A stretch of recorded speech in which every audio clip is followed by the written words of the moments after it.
what really happened with your host, Mike Rivero, because World War III is a really bad idea.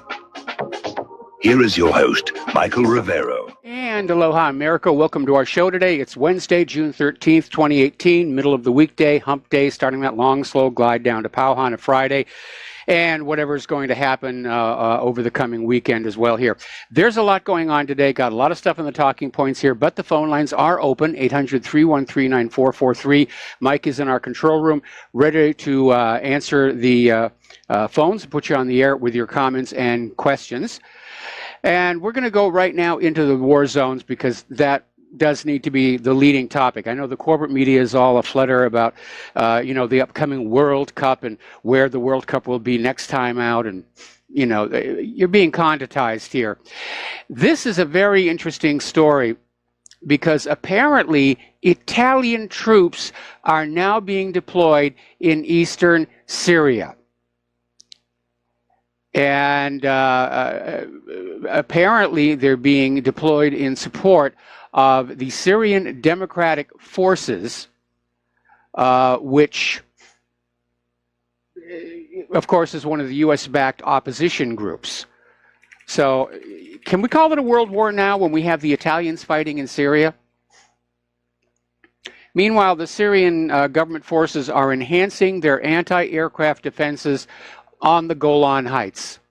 Obviously, when things uncork in Syria, which looks likely to happen in the very near future, Israel wants to hang on to the Golan Heights. Syria wants it back. And so there's probably going to be a very intense degree of fighting down there as well. Now, as you know, there's apparently a resolution in Congress, I don't know if it's been passed yet or not, that would have the United States formally recognize Israel's sovereignty over the Golan. Now, Israel annexed the Golan back in 1981. No other government on earth recognized Israel's possession of that territory. But in the usual, we are completely dominated by Tel Aviv politics, our Congress is getting ready to say, oh yes, all that oil and gas is yours. And I don't think Syria is going to take that lying down here.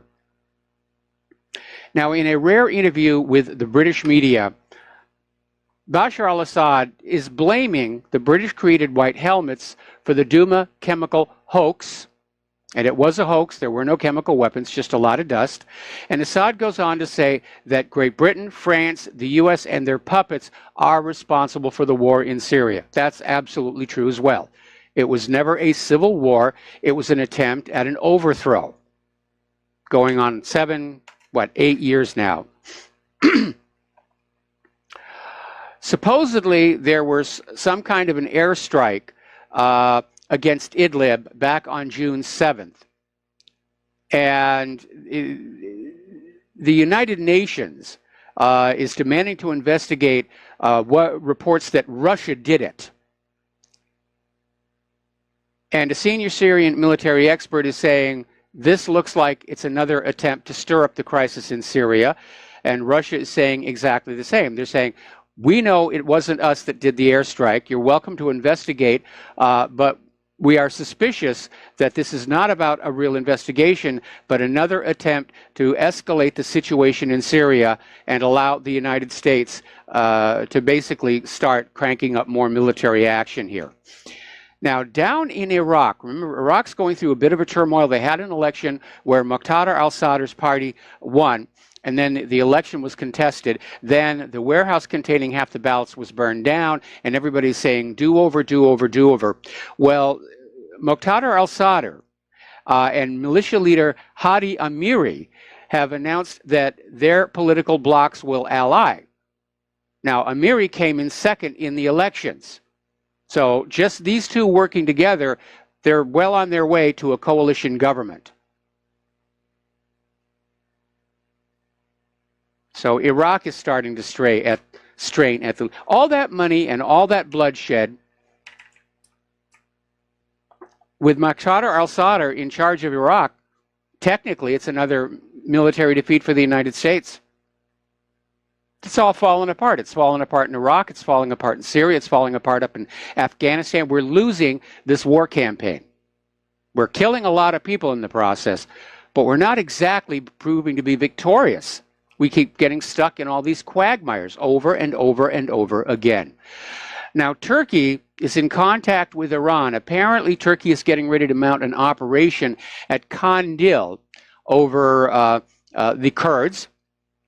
And basically, they're in that northern Iraq region close to the Iranian border, and Turkey wants to coordinate with Iran over the military action. And Iran is going along with it because the Kurds are trying to infiltrate the Iranian border and, of course, cause terror attacks and so forth there as well. So those Kurds, they have been used and abused as instruments of U.S. foreign policy to try and balkanize Syria, and now it looks like it's not going to work on out.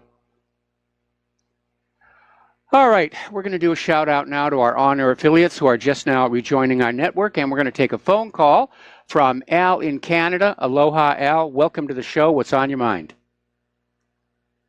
Hi, Mike. I like the way you opened up your show with, all these wars that just don't seem to end.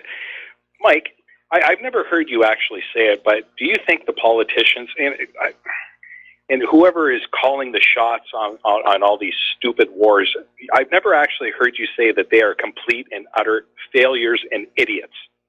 Would you agree that's an accurate assessment? I would say, first of all, they're sociopaths. You have to be to think war is a good idea and just be completely insensitive to all the pain and death you're causing. I don't know that they're necessarily idiots. There have been a lot of failures. I think the biggest one is a tendency to go along with the groupthink, get caught up in that, and the magical thinking, just always assuming the best case is going to work on out. And there is a notable lack of long-term, in-depth thinking about any of these policies, which I think is why so many of them are doing a faceplant.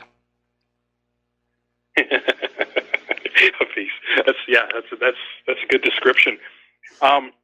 So this trade war is obviously starting to really ramp up. Yep. I live in Canada, and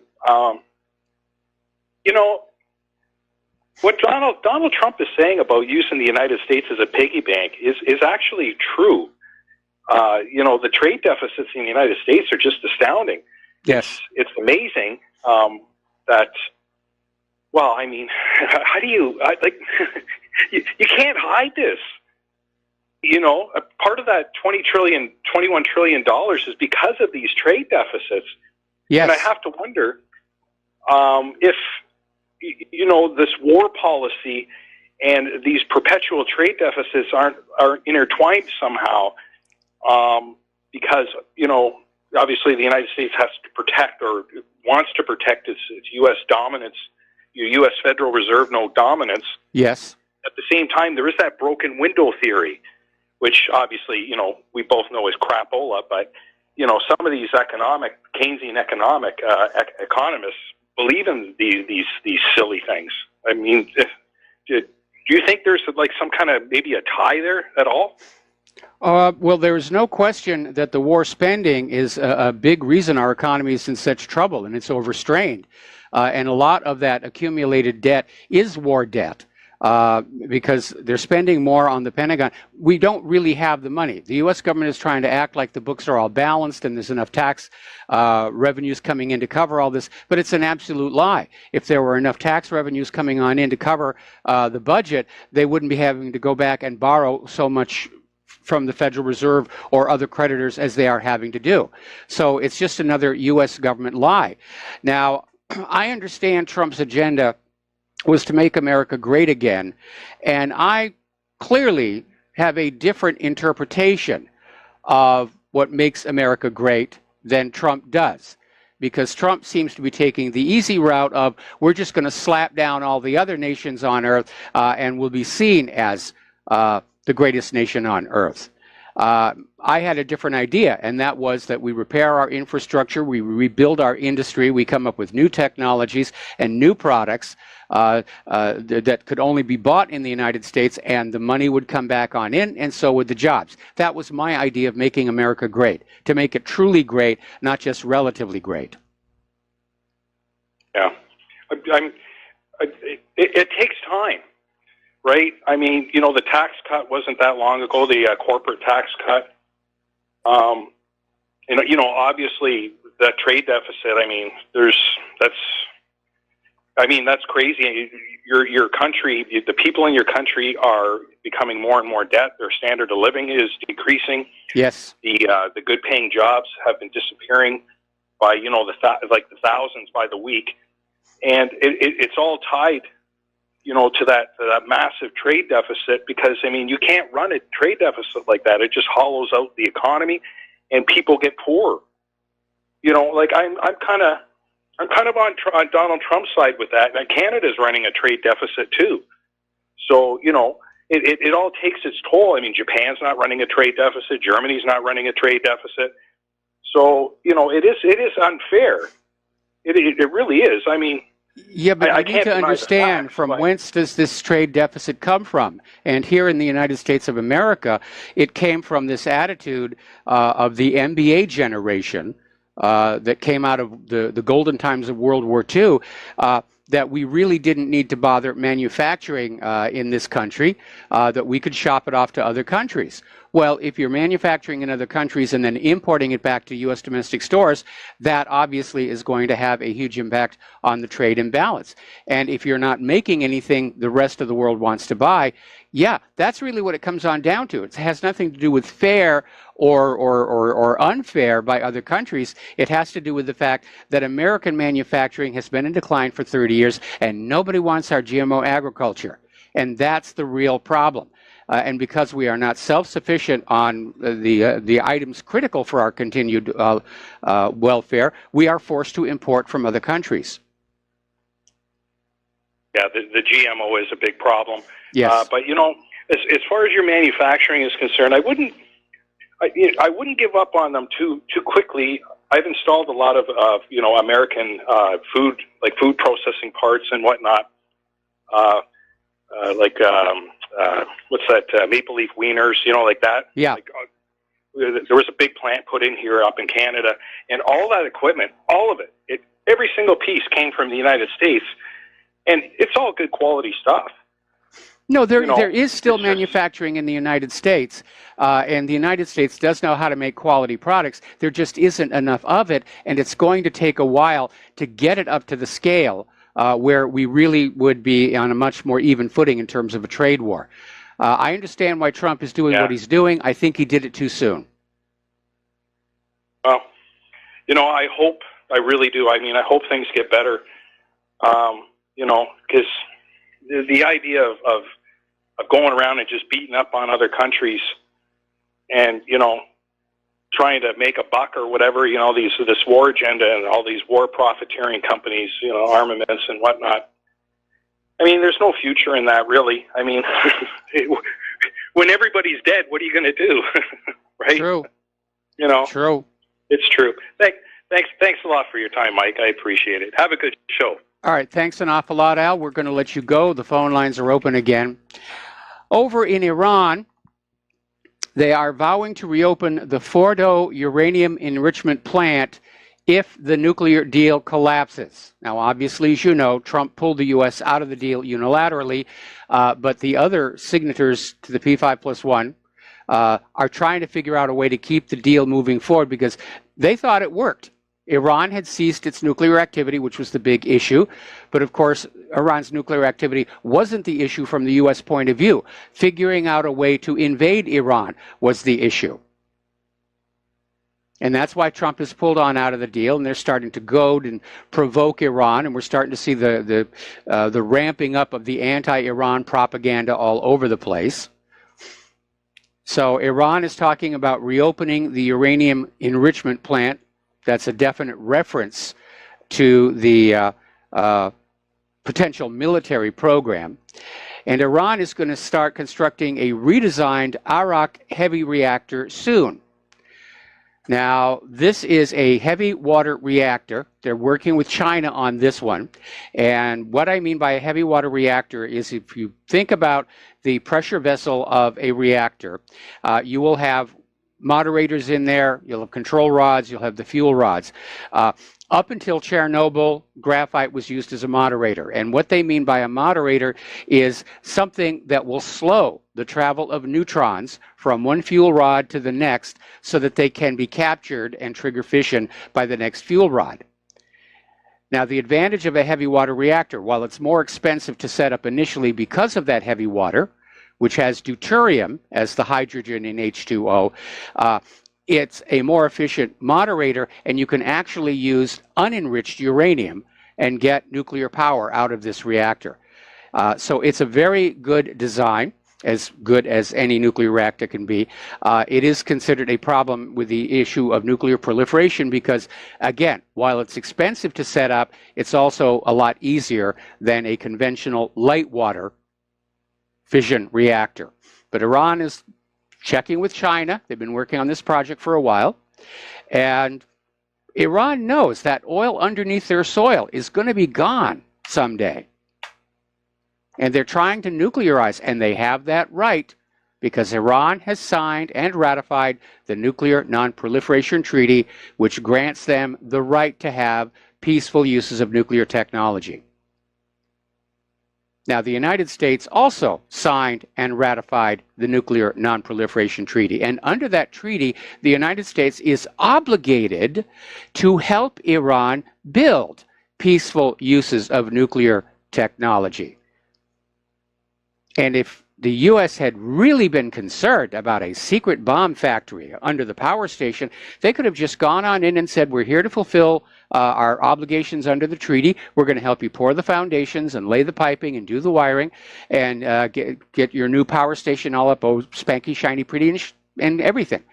Then that would have been the perfect way to make sure it was just a power station. But the real agenda here is to smash Iran the way that Iraq was smashed, to get Iran's oil on the world market for the US dollar, to shut down Iran's state central bank, and to basically remove Iran as a political rival for Israel in the Middle East. Over in Yemen, they've started the battle for Hodeidah, and I knew they were going to put pedal to the metal. When the United Nations started talking about taking over the harbor, taking over control and therefore pulling it off the battlefield, I knew Saudi Arabia and the U.S. weren't going to let that happen. So they have just hauled on off, and this is the biggest battle of this 3-year war. Millions of people are at risk, including 300,000 children who are now trapped between the opposing forces in this attack.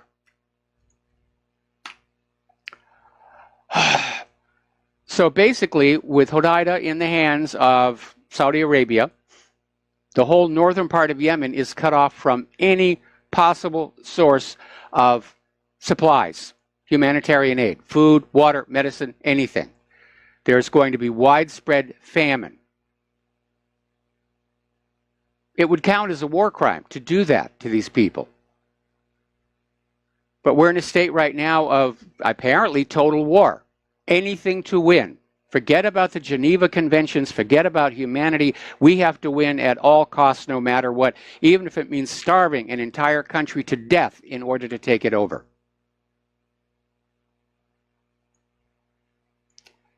Now, as you know, Yemen has been dealing with this massive cholera outbreak, which nobody really knows where it came from. But it would not be the first time that cholera has been weaponized as a biological weapon.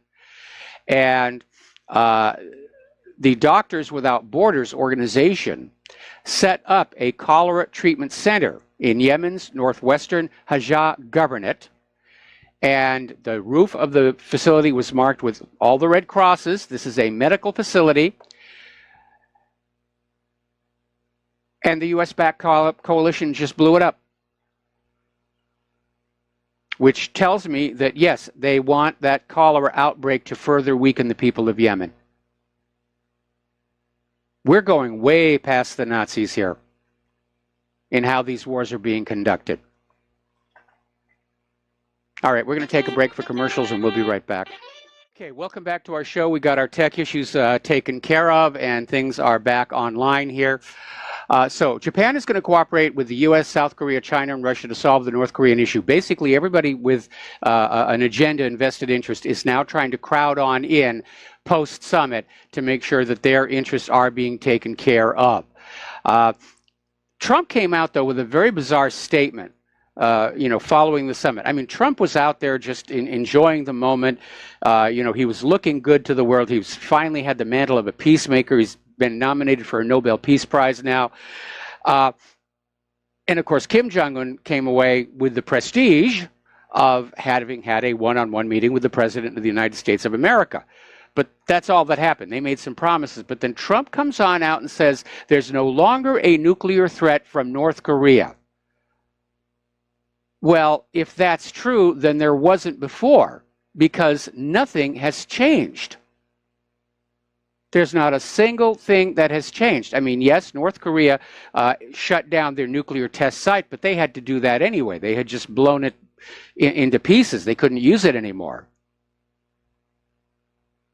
Nothing has actually changed in terms of North Korea's weaponry or its long-range missiles. So it was a silly, silly statement to make. Now, Mike Pompeo is out there saying that the United States has decided on a timeline of total and complete and verifiable nuclear disarmament within 2.5 years, which may seem like a reasonable timeline, barring the unexpected. Now, following the summit, as you know, there was this 4-point agreement they signed, and Kim Jong-un decided he was going to sweeten the deal and told Trump that North Korea will destroy one of their missile sites. And, of course, Trump said, well, yes, that's great. Now, of course, North Korea has a lot of missile sites, and some are more important than others. And like the test mountain, where they tested their nuclear weapons, there may be one that's just so used up that it's not really worth keeping running anymore. But there's a long way to go for any of this. Meanwhile, peace is apparently bad for business because the military-industrial complex stocks took a nosedive after the Korean summit, which is silly when you look at how many other wars there are going on around the world. It's not like peace in North Korea has really changed the militant complexion of the planet. And the corporate media, doesn't matter what Trump does or doesn't do, they're going to go after him. And apparently some of the anchors over at MSNBC called President Trump a despotic dictator for working for peace on the Korean Peninsula. Now that is really kind of hostile here. But then again, if these MSNBC anchors can make statements like that and feel safe making statements like that, then obviously Trump is not a dictator. Not surprisingly, Netanyahu is praising Trump over the North Korean summit. Oh, yes, it's great. We're not going to have a war in North Korea. Well, since you've got all of these military forces that are no longer needed in North Korea, we might start wanting to think about getting into Iran. See, I think that's the real reason Trump went along with this summit. He got a phone call from Netanyahu saying, put North Korea on the back burner. We got to get Iran now. And we do seem to be headed that way. Now, here's an interesting little article. This came out of Activist Post and saying, is the Trump-Kim deal really peace, or is it a setup for war? And they're pointing out there are no real concrete agreements that have come out of the summit. It was just a list of, this is what we'd like to do, hugs and kisses, Kim and Don. That's basically it. There's a long way to go to see if it's actually going to work. And the bad news here is that Donald Trump is sending Mike Pompeo and John Bolton to negotiate the actual implementation of the summit with senior North Korean officials. The problem being that neither Pompeo or Bolton ever wanted the deal to go through in the first place. Remember, Bolton was out there screaming about, we're going to do the Libyan option, we're going to do this, and we're going to do that. So it may be that Trump just wanted to look like he was a peacemaker, to steal some of Putin's thunder, And somewhere down the road, after Iran, North Korea will be attacked. And Trump will say, oh, well, gee, I tried. I'm not giving back that Nobel Prize. By the way, a little piece of history probably a lot of you don't remember. Back in 2016, Press TV ran a story about how President Barack Obama rejected an offer by North Korea to stop its nuclear tests in exchange for Washington's suspension of the joint annual war games with South Korea. So all the way back during the Obama administration, North Korea wanted this deal. Just leave us alone, stop rattling your sabers in our front yard, and we'll stop the nuclear tests. And Obama said no. All right, we're going to take another break for commercials, and we'll be right back after these few words. And aloha, America. Welcome back to our show here. And over the last couple of days and part of last week, I offered the observation that all of these sanctions and all of this chest thumping, arm twisting over Iran was actually isolating the United States. It's driving countries away from us and to seek new relationships. And apparently I'm not the only person who noticed that, because over in Vox.com they have an article on how Trump is killing Americans' alliances. And we're seeing it in the European Union over Iran, or we're seeing it with Canada, certainly over these tariffs.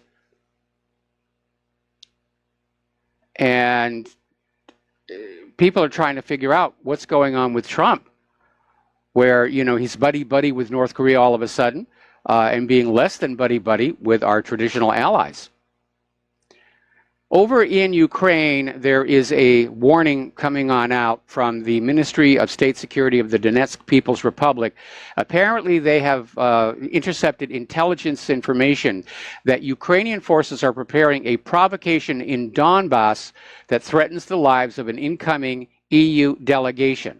According to this report, an EU delegation has been invited to Ukraine by President Petro Poroshenko and will visit frontline areas in Donbass and Kiev between June 13th and 15th to study the humanitarian situation in Donbass. The DPR's ministry claims to have uncovered Ukrainian forces' plans to use an Igla manpad, meaning a man-portable air defense missile, to shoot down the delegation's helicopter and blame the Lugansk People's Republic and the Donetsk People's Republic in order to basically just haul off and do an invasion. And we have been seeing preparations by Ukraine for a major military intervention into these breakaway eastern republics. All they need is an excuse to make it look like they're the good guys and the others are the bad guys. And we've seen that throughout history. You know, we get the Germans to sink the Lusitania by loading it up with smuggled weapons, then claim, oh, it was an innocent passenger ship. Saddam's nuclear weapons, Spanish mine in Havana Harbor. We've been lied into war so many times. And this could be another one. False flag attacks are an absolute reality of getting people to go to war. Think the Nazis and Gleiwitz. Now, the United Nations General Assembly today is supposedly voting, or may have voted, I need to check next commercial break, to condemn Israel for the Gaza violence. Now, the General Assembly, there are no nations with a veto. Now, as you probably all remember, the Security Council tried to deal with all of this horror and violence and illegal bullets that was going on. And Nikki Haley kept vetoing everything and kept throwing out all these resolutions saying it's all the fault of Hamas. You know, we should shut down Hamas, make them go away.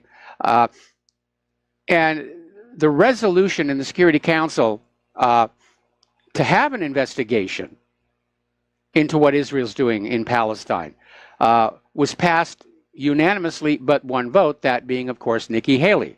And Nikki Haley's alternate resolution to blame Hamas for it and say that Israel is the good guy got only one vote, that of Nikki Haley herself.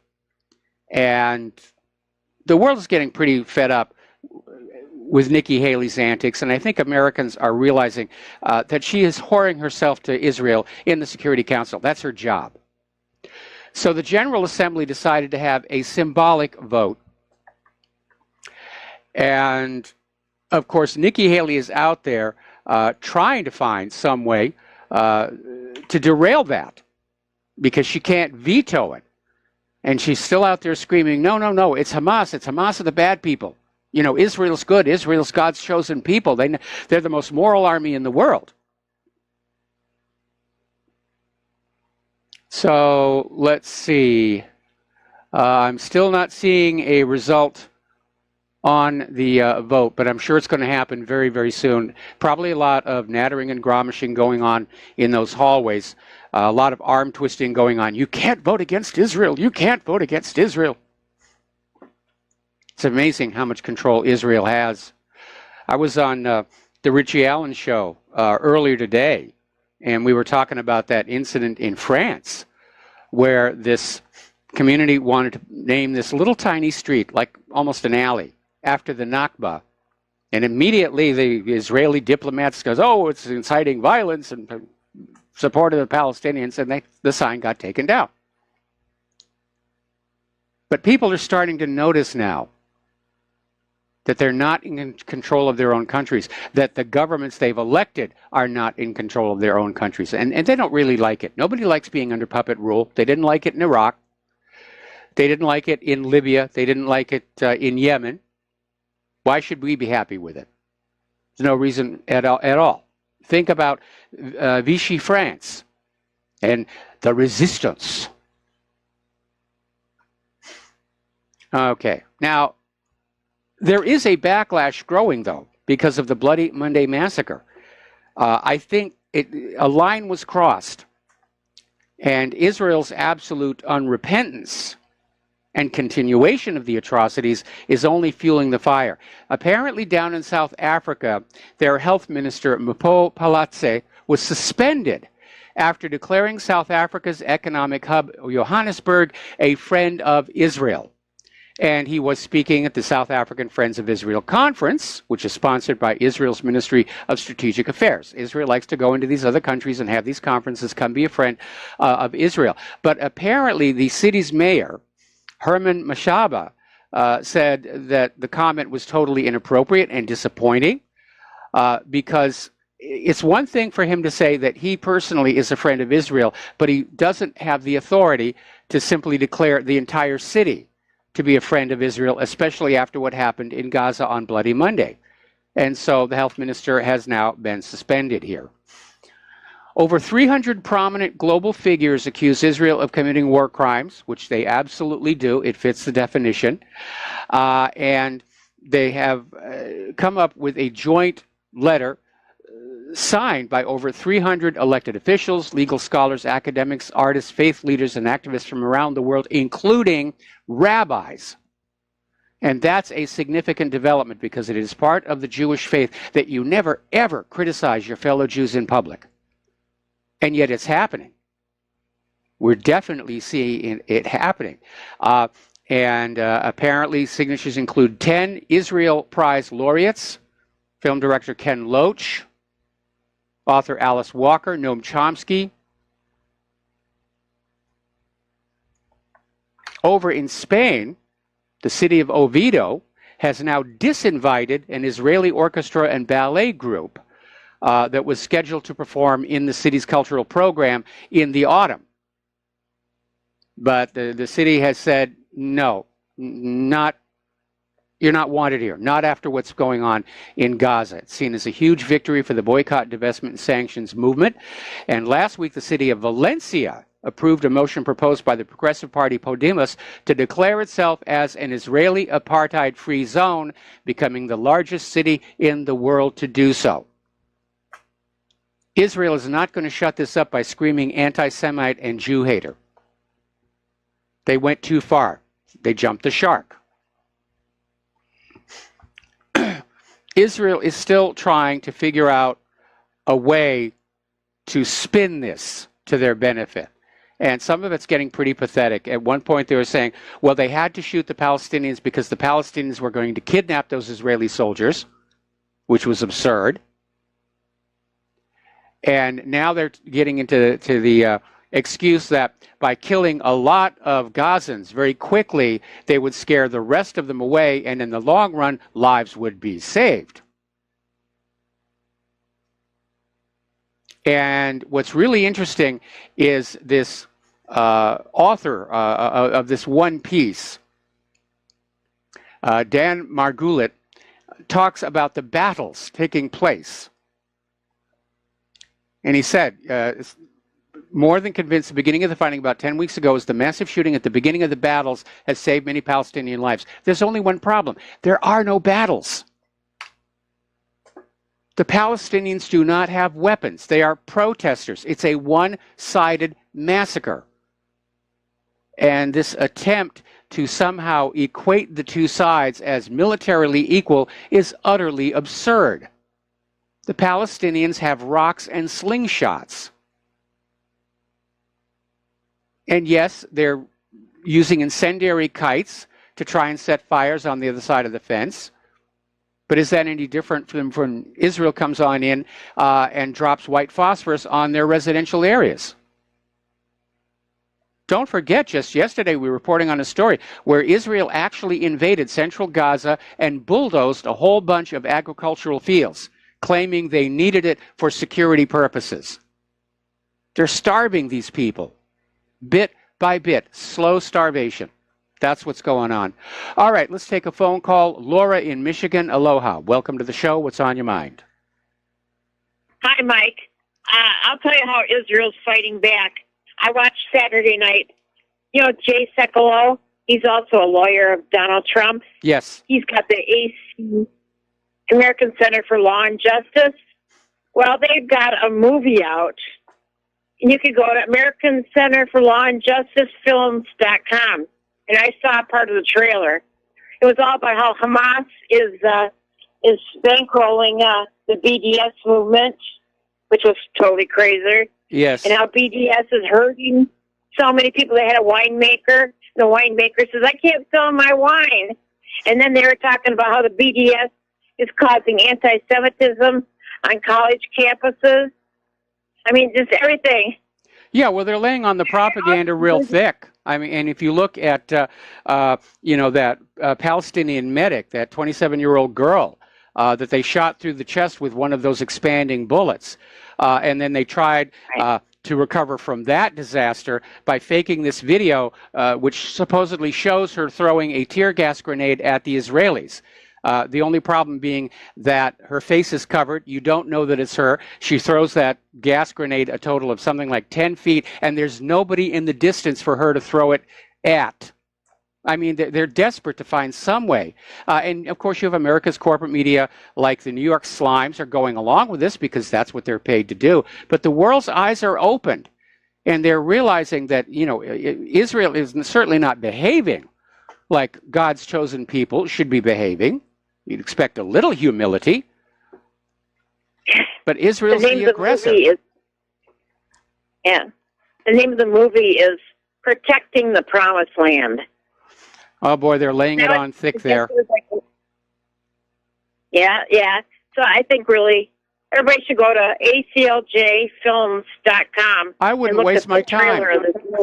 I wouldn't waste my time. We know it's going to be total bovine excrement. I'd like to see what they're doing. And Jay Sekulow, he brags about being a Zionist. Yes. He says it all the time. He goes to college campuses and says, I am a Zionist, and you should be proud to be a Zionist, too.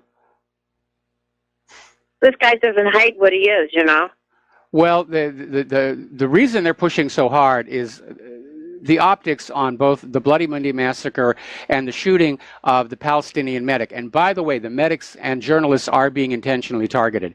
It does look bad. And there's no amount of propaganda and media spin that's going to make this go away. Like I said, it's Israel's equivalent of the Amritsar massacre, and it's not going away. Anyway, Laura, thank you very much. We're going to let you go here. Get on back. So again, we're talking about those butterfly bullets, and they are, first of all, illegal to use even if it was a real military conflict between Palestine and Israel. These kind of bullets are illegal to use because it's basically a solid slug that will unfold into 3 giant petals, if you will, and it's designed to cause maximum physical damage. And the Israeli snipers have been intentionally shooting at the joints of the Palestinian protesters. They shot one of Gaza's best-known soccer players. He will never play soccer again.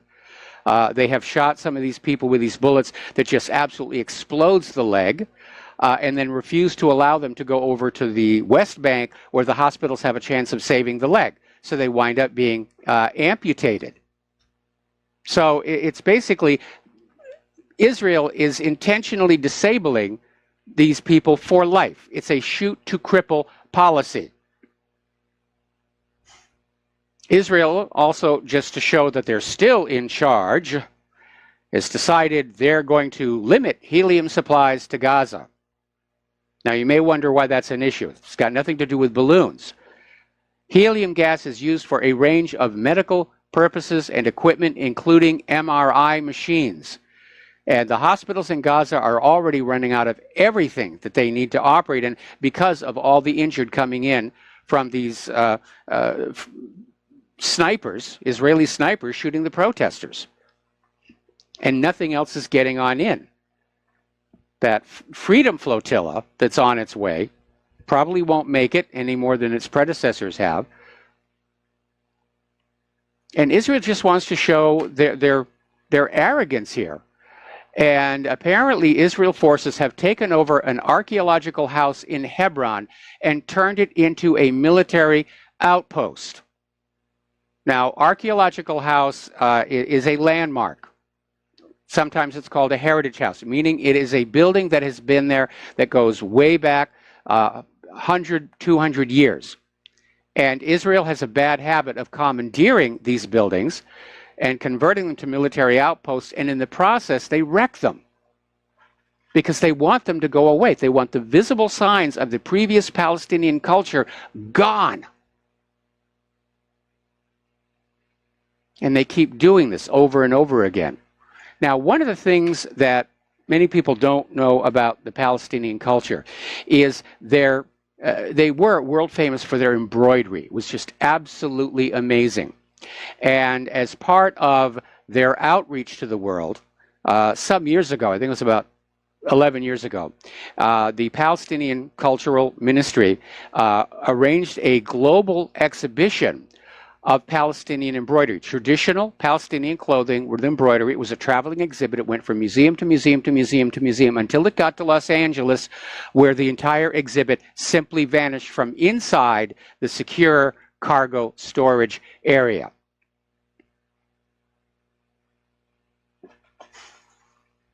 Now, Netanyahu is once again being questioned in a probe about corruption. And he's actually involved in 3 corruption scandals now. We got to take a break for commercials, and we'll be back with more news and phone calls after these words. Aloha, America. Welcome back to the show here. I'm still trying to find out if the UN General Assembly vote has happened and what the results are, although it's expected to be overwhelmingly in favor of condemnation of Israel's behaviors. And of course, Nikki Haley is out there saying, well, attacking Israel has become a favorite political sport here at the United Nations.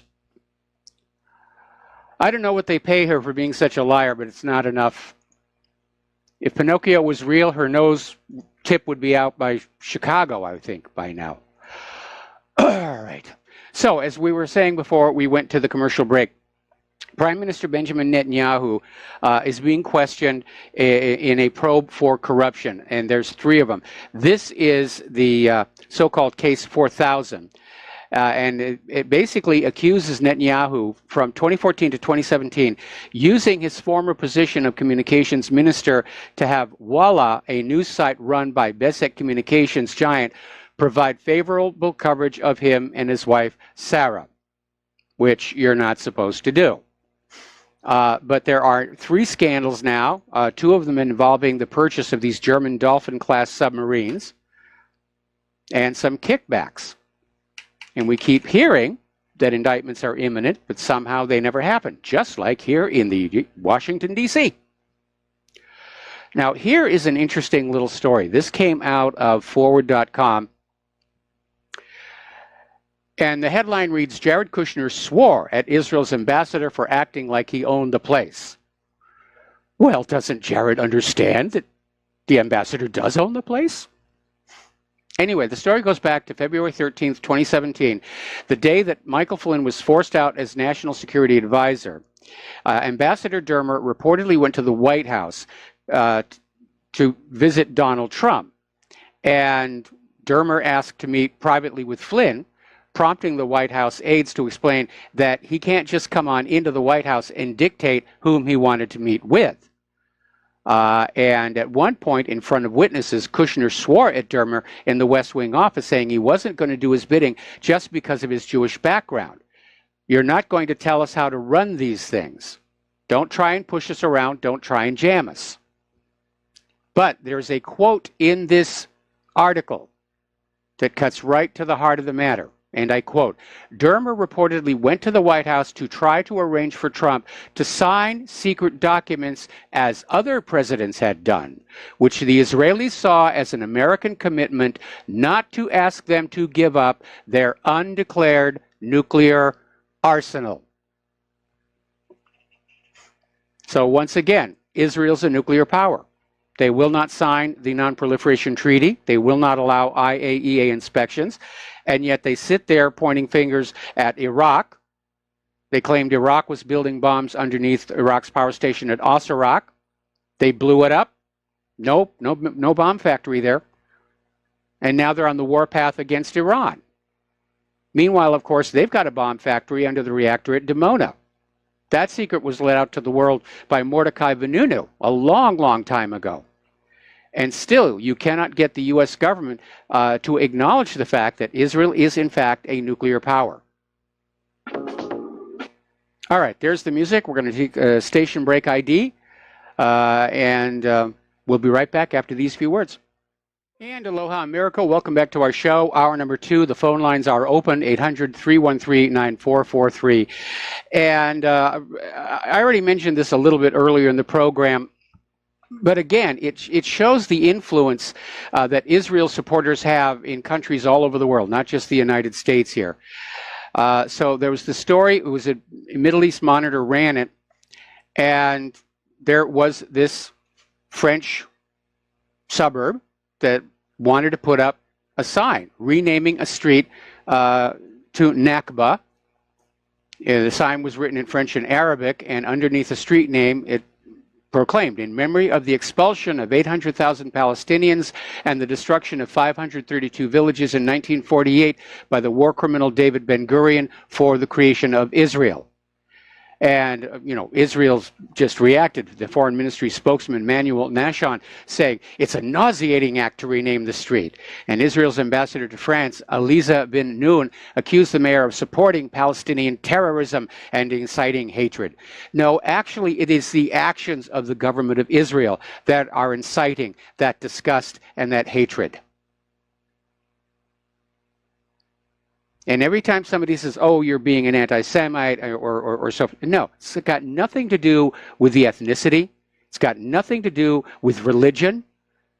We're talking about the behavior of people at the highest levels of the Israeli government who should not get any special immunity from criticism from the world just because it's Israel.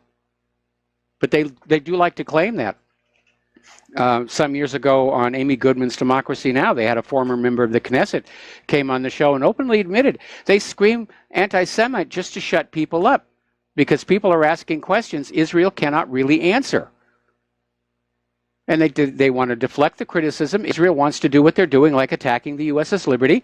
They don't want to be criticized for it, so they scream anti-Semitism. But you know something? Dismissing criticism of Israel as anti-Semitism is as legitimate as dismissing criticism of the Nazis by saying you hate the German people.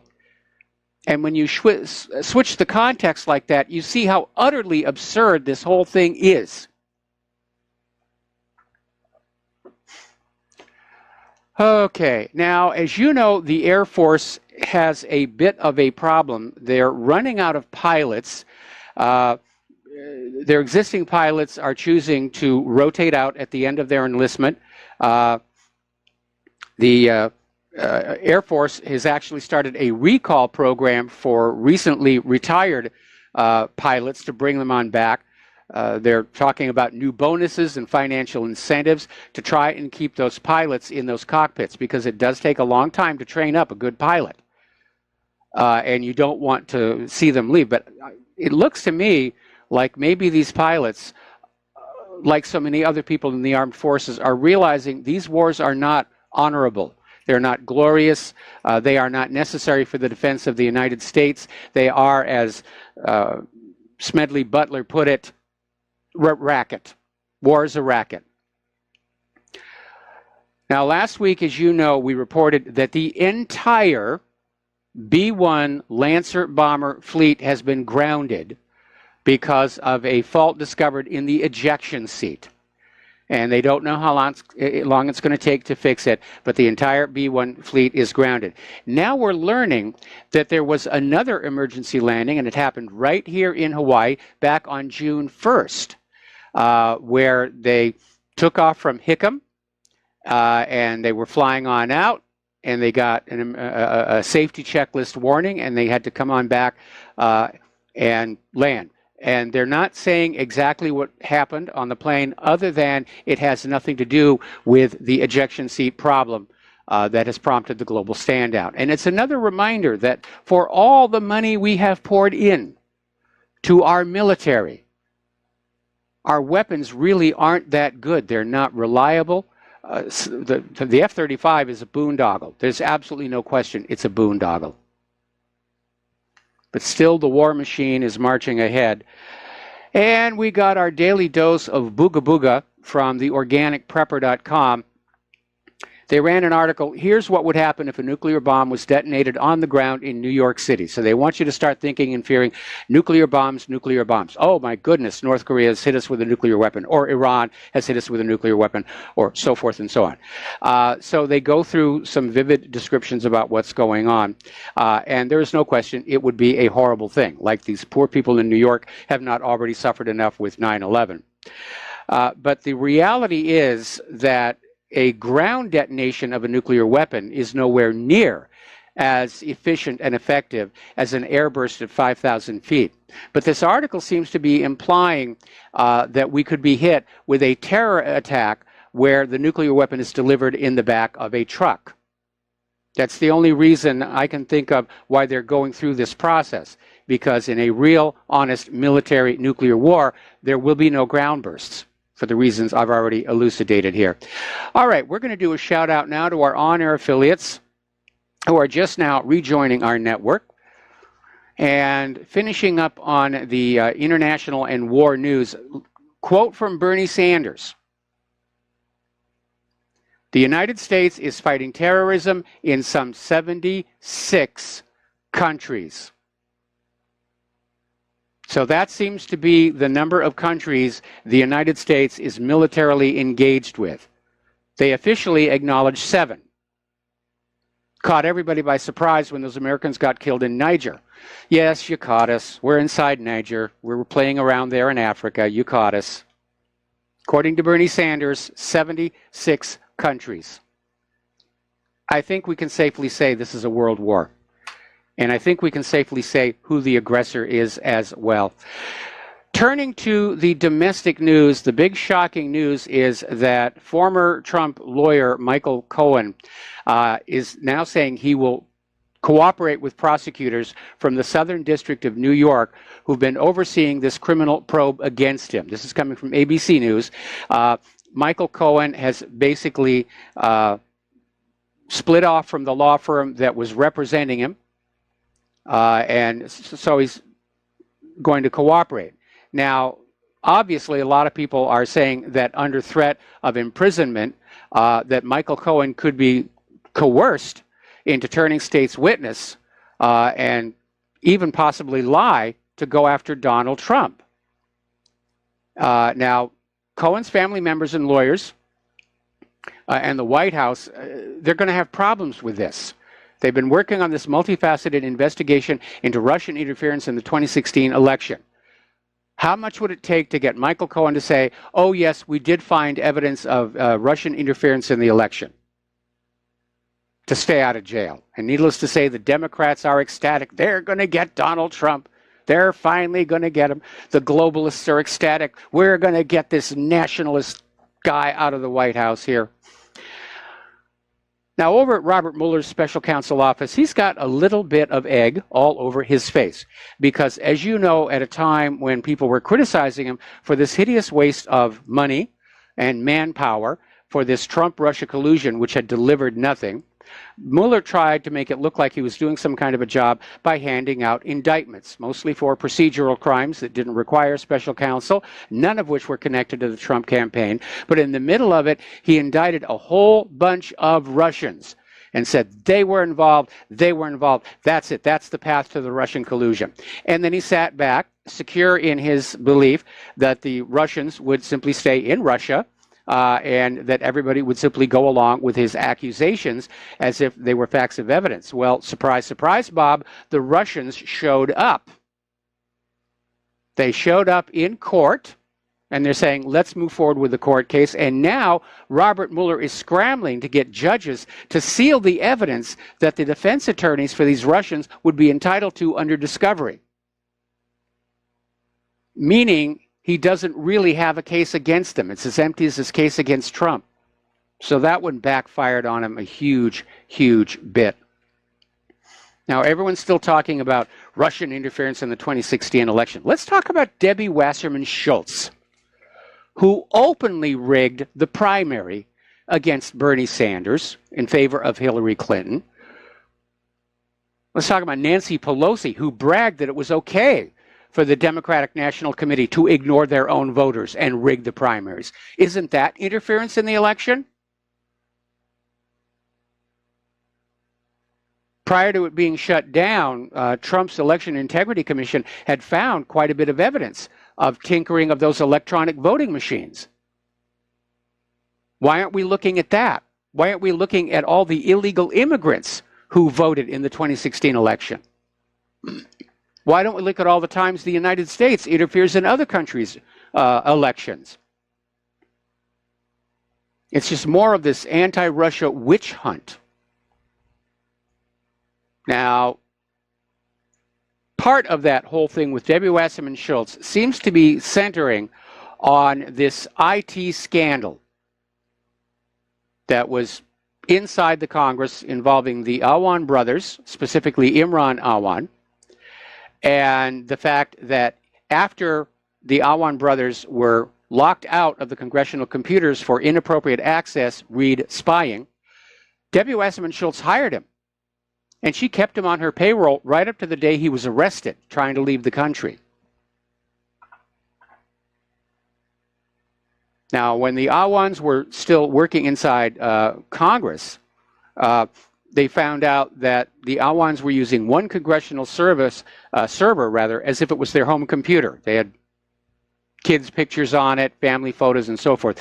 But they also found a second server that seemed to be a target for data being sent to it. They discovered Dropbox, which most of you probably know is a cloud file storage service on several servers. This is absolutely against House rules. Now, the server that appeared to be used for nefarious purposes has vanished. The data on this server, the logs on it, show that it was being accessed at a frequency that indicated it was being used to expropriate information. And now it's simply disappeared. Oh my goodness, it was here just a minute ago. I think there was an espionage operation going on inside the Congress. I don't know if it was directly connected to the espionage operation I suspect Hillary Clinton was running at the State Department, but given the overlap at Debbie Wasserman Schultz, I think maybe that's the truth, and maybe that's the reason everybody is still working so hard to defend Hillary Clinton. And I'm not expecting anything significant out of that IG report either, because we've already gotten confirmation Rod Rosenstein has been basically pounding on Horowitz to soften it, to protect the image of the Department of Justice and the Federal Bureau of Investigation.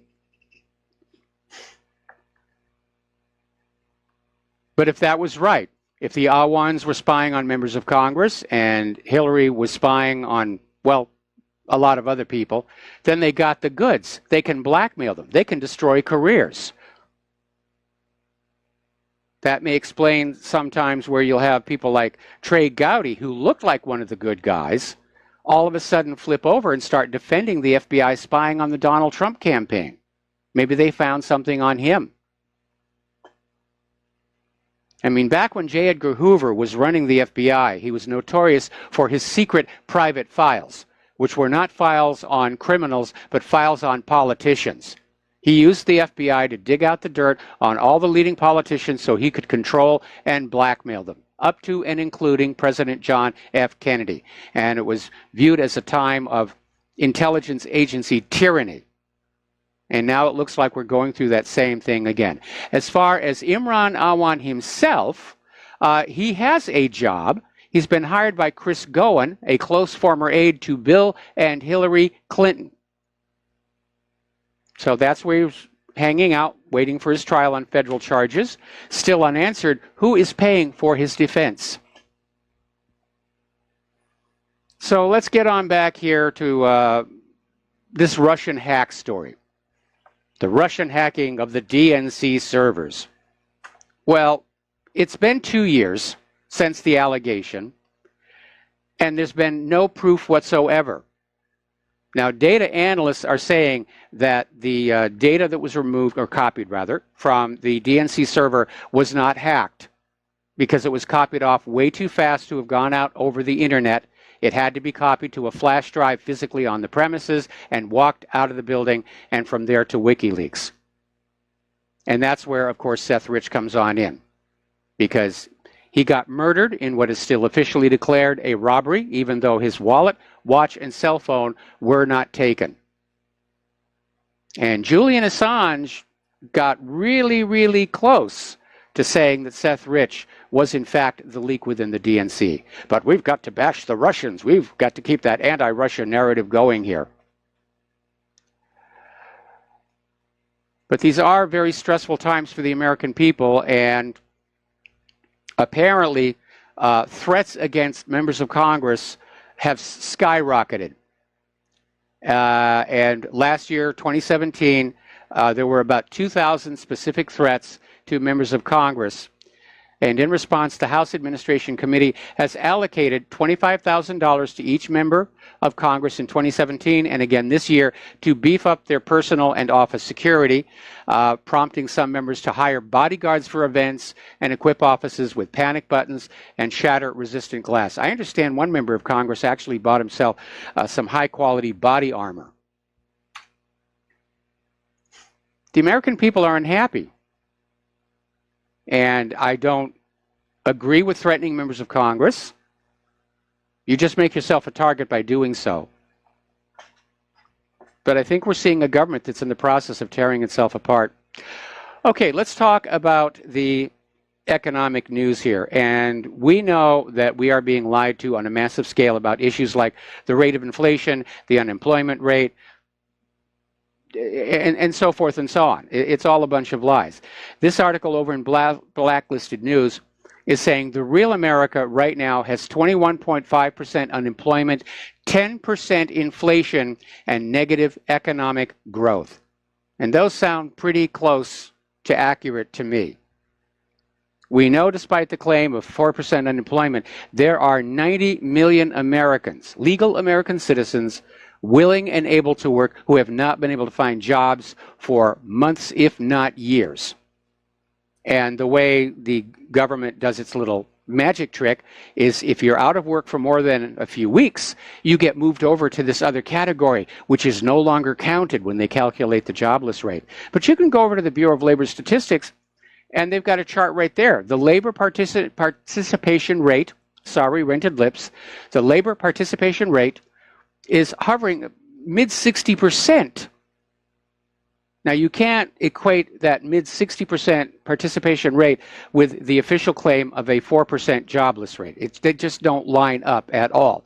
Now, the reason the U.S. government, of course, comes up with low inflation numbers is they leave out food and fuel in the calculation, even though food and fuel is where inflation shows up first. And by the way, Claire and I were at the local supermarket yesterday, and we don't eat a lot of meat anymore, but we were shocked to see the steak at $27 a pound.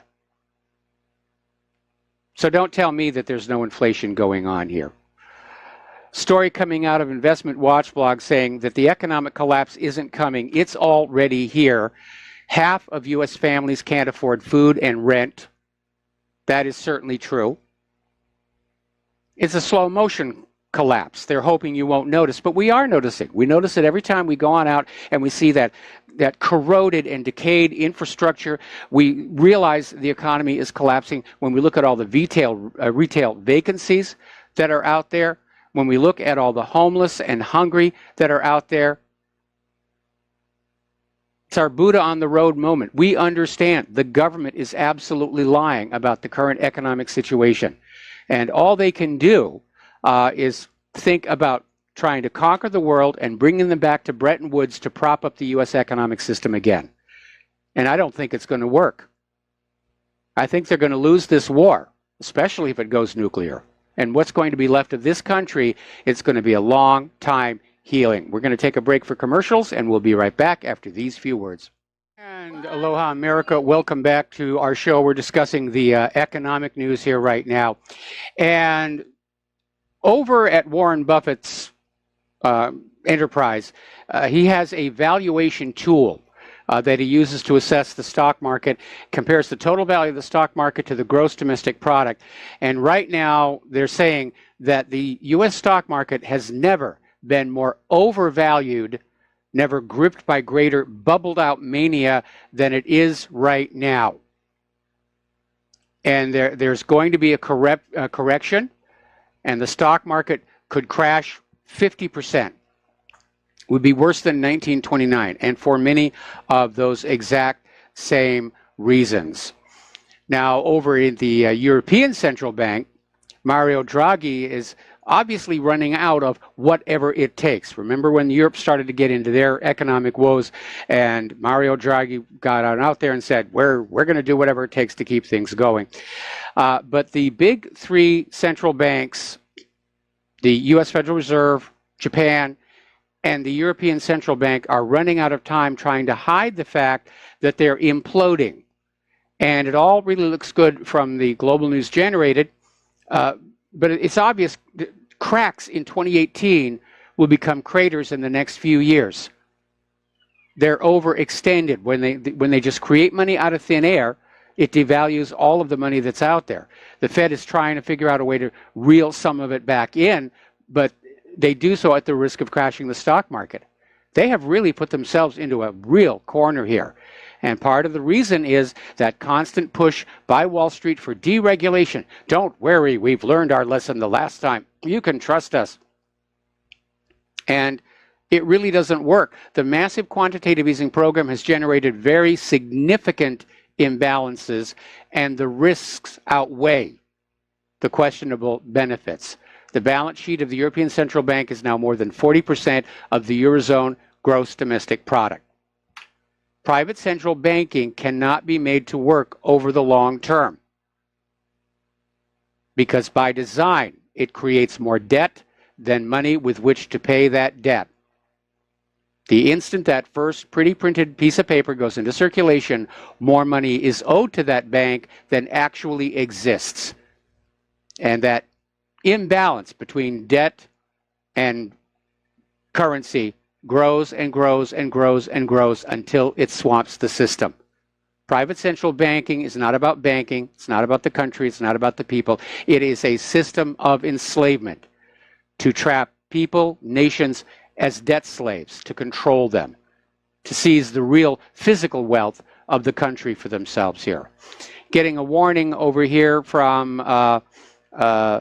let's see, BTC USD, there's a warning going on out saying that Bitcoin could drop another 34%.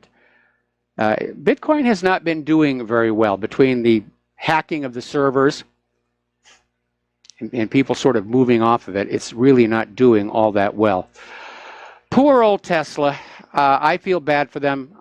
It looked like a good idea, and I do think electric cars are the wave of the future. But Tesla is unable to produce his Model 3 for the price he thought he was going to be able to do it. And in an effort to hit production targets and try and get the company back into profits so he's not deserted by his stockholders, Elon Musk has announced they're going to fire 9% of the staff as part of a major reorganization. So it's kind of rough over there. I hope they make it. I hope they make it. It is a nice car. It's a nice concept. We'll have more about that a little bit later in the program. Story coming out of Russia Today on how China's new Silk Road to significantly boost global trade. And pointing out that right now the plan is that a cargo train can get from Beijing to Europe in just 36 hours. They can get to the English Channel. That's obviously a major, major threat to nations with large shipping concerns. And I think that's one of the reasons why the U.S. wants North and South Korea to remain kind of separated. Now, we have been talking over the last several years about how the United States is using paper gold to suppress the price of real physical gold in order to discourage people from emptying their savings accounts and their stock portfolios and going into precious metals for safety and security in these troubled economic times. And they're paying a huge price for it because Russia and China have taken advantage of the artificially lowered prices to stock up. And they have been buying physical gold left and right because the long-term plan is they're going to start backing their currencies, at least partly in gold, which are going to make those currencies far more attractive to the rest of the world than the United States dollar, which is backed up with nothing more than promises of future American slave labor. So you don't rig the system without there being some kind of a consequence. Anyway, we're going to take another break for commercials, and we'll be right back after these few words. All right, so the other day, Claire and I were watching TV, and we saw this commercial by Wells Fargo basically saying, mea culpa, we did wrong. We're going to refocus ourselves on taking care of our customers. We're ending sales goals for our people, and we're reestablishing Wells Fargo. And they end with the tagline, Wells Fargo established 18, whatever it was, and reestablished 2018. And Claire and I just started laughing so much at how pathetic this was. And we've even heard a radio version of the same commercial.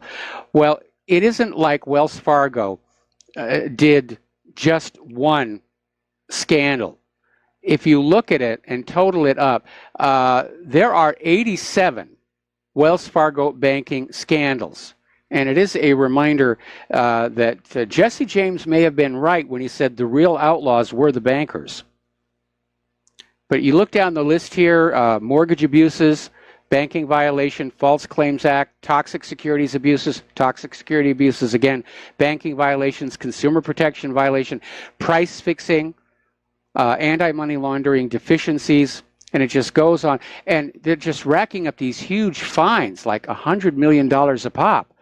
And where does that money come out of? Well, probably not their own pocket. Comes out of the stockholders. Comes out of who knows. But it really is a major problem. And that's why banks do have to be regulated. Because left to themselves, they're going to get so caught up with profits, they're just going to go for it. That's what being a money junkie is really all about. Being addicted to money to the point where you're willing to cut corners. You're willing to break the law.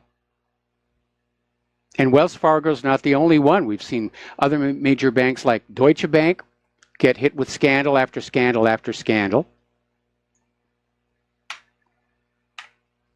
So it isn't just that our political leadership is corrupt.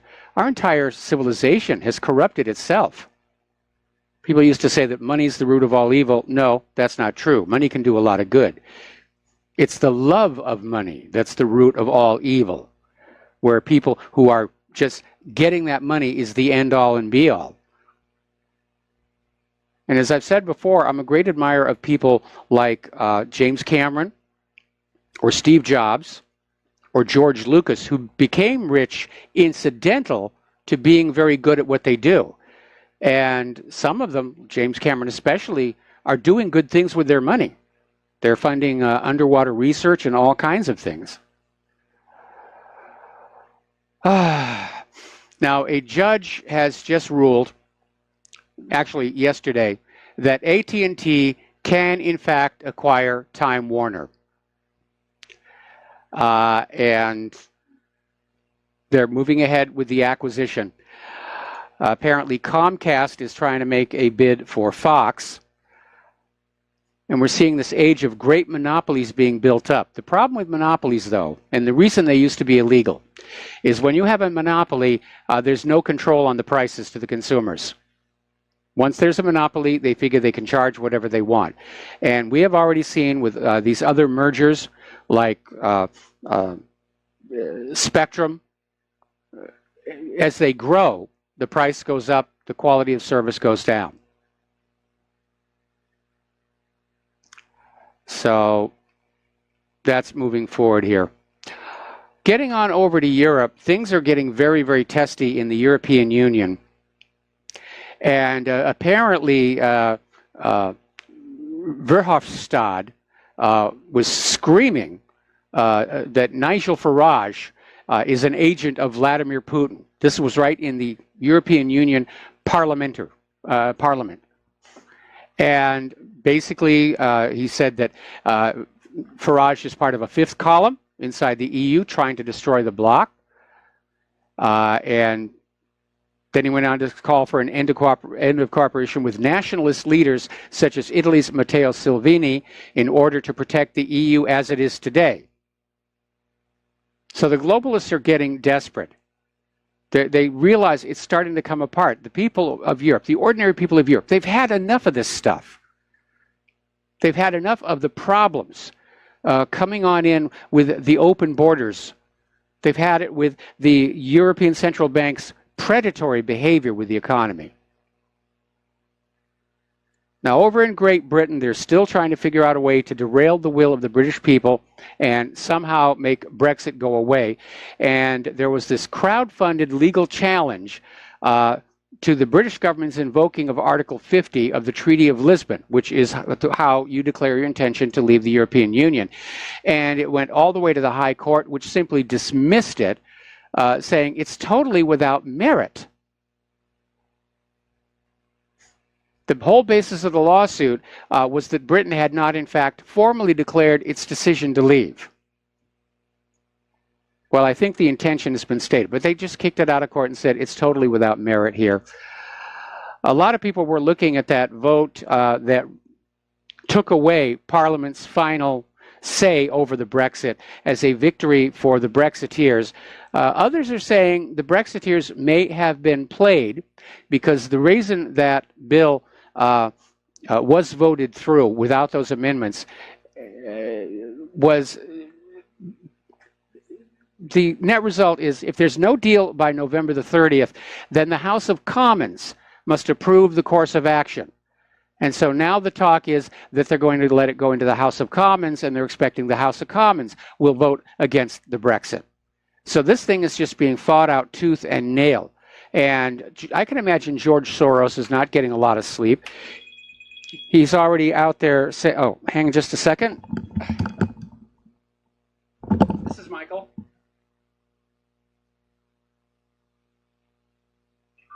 Yes.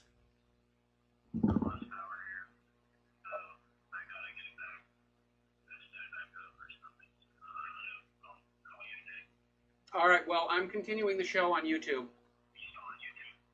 I'm still on YouTube.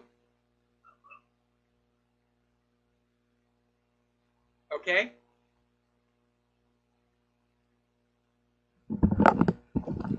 Okay, well, that was Mike in the control room. And apparently they've had a bit of a blackout in the control room. And so we're off the air on RBN, but I'm going to continue doing the show here on YouTube. And hopefully they'll get everything back by the time my show is over. And obviously I will not be taking commercial breaks from this point on, nor will I be able to take phone calls, which is going to make things getting a little bit more difficult. And that's funny, going into this show, I thought I might be the one to lose power because we had the power dip just before we went to airtime, but it's still up and still running. And yep, he's saying they're having to reset everything. Okay, there's a big stink going on with Italy, which apparently turned away a boat carrying 600 refugees from one of these NGOs. And it caused a big stink up in the EU. How dare you do that? You have to let the boat through. And Salvini is saying, no, we're not going to let the boats through, because if I let the boat with 600 people through today, there'll be another boat with 600 people tomorrow, and another boat with 600 people the day after that, and another boat with 600 people after that. And it can't go on like this. And he's saying that if the EU really still wants open borders, it's time for other countries like France and Great Britain to step up. Well, France is already overloaded with refugees. And so is Great Britain. There is no place to put them. This was all a plan by George Soros to if you want, lack of a better word, mongrelize the human race. Just blur us all together, mix us all up so we don't have a regional historical identity. They want us so confused we're not even sure what bathroom we're supposed to be using anymore to make it easier to control us. But this is the pushback. It is pushing back, and Soros was on TV the other day saying that anything that could go wrong has gone wrong. But the nationalists are winning. The populists are winning. The globalists, the liberals, they're suffering setbacks. There was a news story just now on Fox News about how during the primaries, the pro-Trump candidates seem to be winning. All right. Okay, let's see. I'm multitasking here, trying to do this story and also trying to see if we're getting rehooked up with RBN. Now, because of the fallout over the Italy's turning away that ship, tensions are very high, and as a result, Italy is threatening to cancel a major summit with France over Paris' criticism of Italy closing its ports. Well, I have a solution there. Send that ship to France. That should make Macron happy. But I can imagine Macron isn't all that eager to get more refugees in there because he's losing control over the Islam-dominated no-go areas in France. In fact, it's gotten so bad, he's asking the public for help. In a speech for 600 business and political guests in May, Macron called on the local mayors themselves, together with the population, to look for solutions for the problem in France's 1,500 no-go areas, or sensitive areas, as France calls them. 1,500 little sections of France where the French can't go anymore, not even the French government.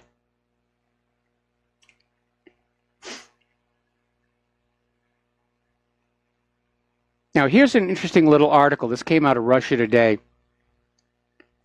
And basically, it's one of the members of the European Parliament, Slavoj Zizek, and he actually used this language. The European Union must create a new world order to stop Donald Trump. He actually used the phrase, a new world order. And he's obviously one of the globalists, and sees Donald Trump being a nationalist president as the enemy, and then goes on to basically diss on him and saying, he's just being quirky about all this stuff. But they do make one observation, which is that Trump's vision is nonetheless based on the correct insight that the existing global system no longer works. That part is true. So let me ask a question. If we can't get globalism to work, why do we try more globalism? Just because it's going to make the global bankers happy? I've been opposed to a global government for a very long time. First of all, the larger governments get, the more oppressive they get. And a single global government would be the most oppressive Earth has ever known. Second, national borders serve the same function as fireproof doors in a building or watertight bulkheads in a ship. They contain an accident. So if you have a fire in an office, it's contained. But if you prop open those fireproof doors and watertight doors, yeah, it looks like things are getting better. You can go all over the place without restriction, but the first leak or the first fire destroys the system as a whole. A big reason for the devastation caused by the 2008 meltdown of the mortgage-backed security fraud was economic globalism, because the U.S. and European banks were already heavily tangled up with each other. And what should have been an event confined to Wall Street quickly spread to Europe and brought several of their banks to the edge of ruin. And there was a lot of rumors about massive transfers of gold and gold certificates, gold bonds, to Europe to keep those banks propped up. Stuff that was done completely off the books. That may be one of the reasons why people are concerned if there's still any gold left there in Fort Knox. So, okay. And hopefully we're going to get something going here. We have talked about Sweden being this ultra-liberal government, feminist government, open borders. They've even got so far as to forbid their media from identifying the ethnicity of rapists. And rape is out of control in Sweden.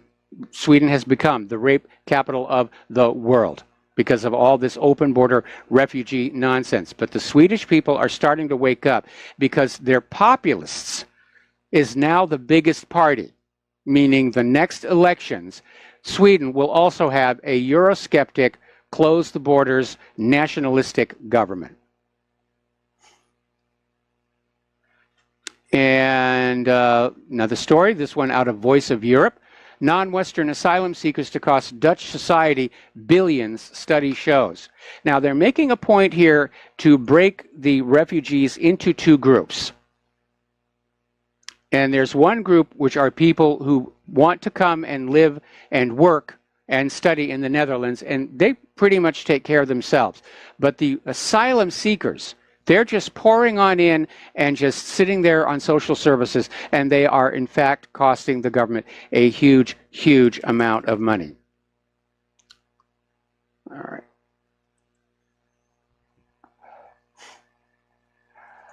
Over in Macedonia,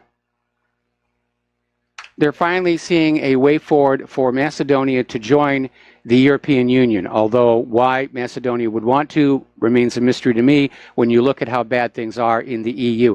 But Macedonia had been kept from joining by Greece over an unfortunate accident of history, because the name of the country of Macedonia is also the name of a northern Greek province.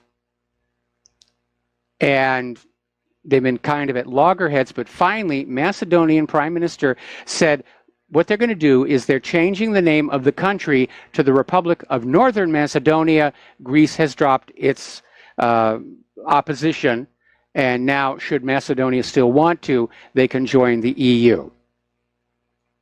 I don't know why they'd want to. Anyway, we're coming up here on another commercial break, and I'm going to see if we're actually going to have a third-hour show or not. And, well, actually, I can't do a commercial break. That's my problem. Give me a second here.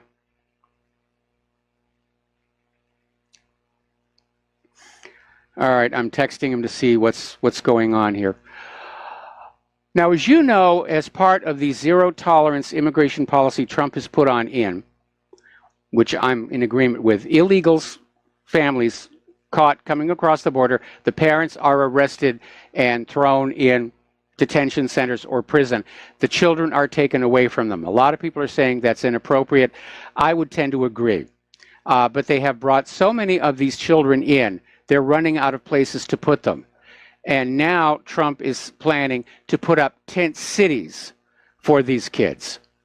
As we head into the hot part of the year, I imagine these tents will not have anything approaching air conditioning or even cooling fans. Now, I think the families ought to be kept together, but I think the families shouldn't be kept here in the United States. If they're coming across the border illegally, forget about arresting them and going through deportation procedures. Just turn them around and show them back across the border.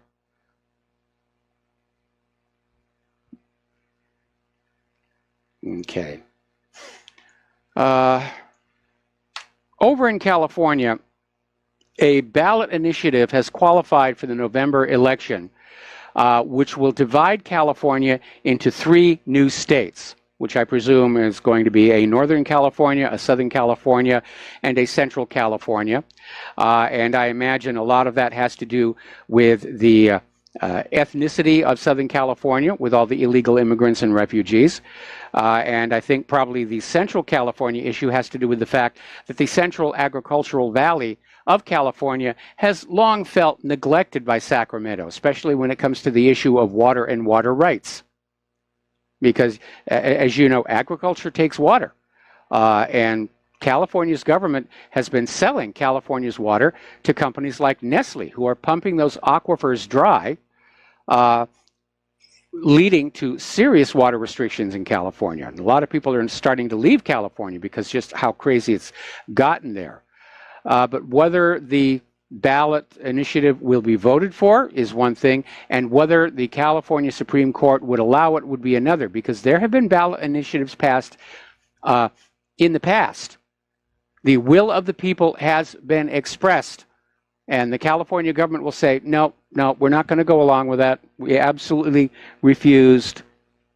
We refuse to go along with that. So that will be a little bit contentious.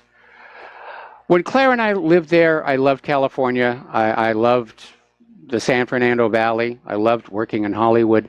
I love San Francisco, the brief time that we were there. But I keep getting these emails with photos of what it's like in San Francisco now. The place is just trashed. This apparently is the goal of the globalists. They can't bring these third world nations up to the living standards of the United States, so they're turning the United States into third world. All right, we're back connected to RBN, and we're back connected to doing what we're doing here. We're coming up on hour number 3 here. And interesting little story. Police are saying there was a man who tried to carjack 2 people and ran into a disappointment both times. Jacksonville officers arrested this 36-year-old Christopher Raymond Hill, charging him with strong arm robbery, carjacking with firearm or deadly weapon, aggravated battery with a deadly weapon, and trespassing. Apparently, this guy robbed a Walmart liquor store, attempted to flee in a silver Ford SUV, but the vehicle would not start. So this criminal tried to carjack Scott Bearden at knife point, apparently actually cut him on his arms and legs, but Scott had a firearm and brandished it at the criminal and said, "Get on out of here," at which point the criminal jumped into the passenger seat of a woman's car in a Starbucks drive-thru. She got out of her car and grabbed her pistol from her trunk, pointing it at this guy. So, again, a reason to allow law-abiding citizens to defend themselves. Because without the guns, this guy would have succeeded. He would have succeeded in robbing the liquor store and in carjacking one, if not both, of these people. Well, he would have only carjacked one of them. But that's my point. The police are never, ever there when the crimes are being committed. They show up after it's all over.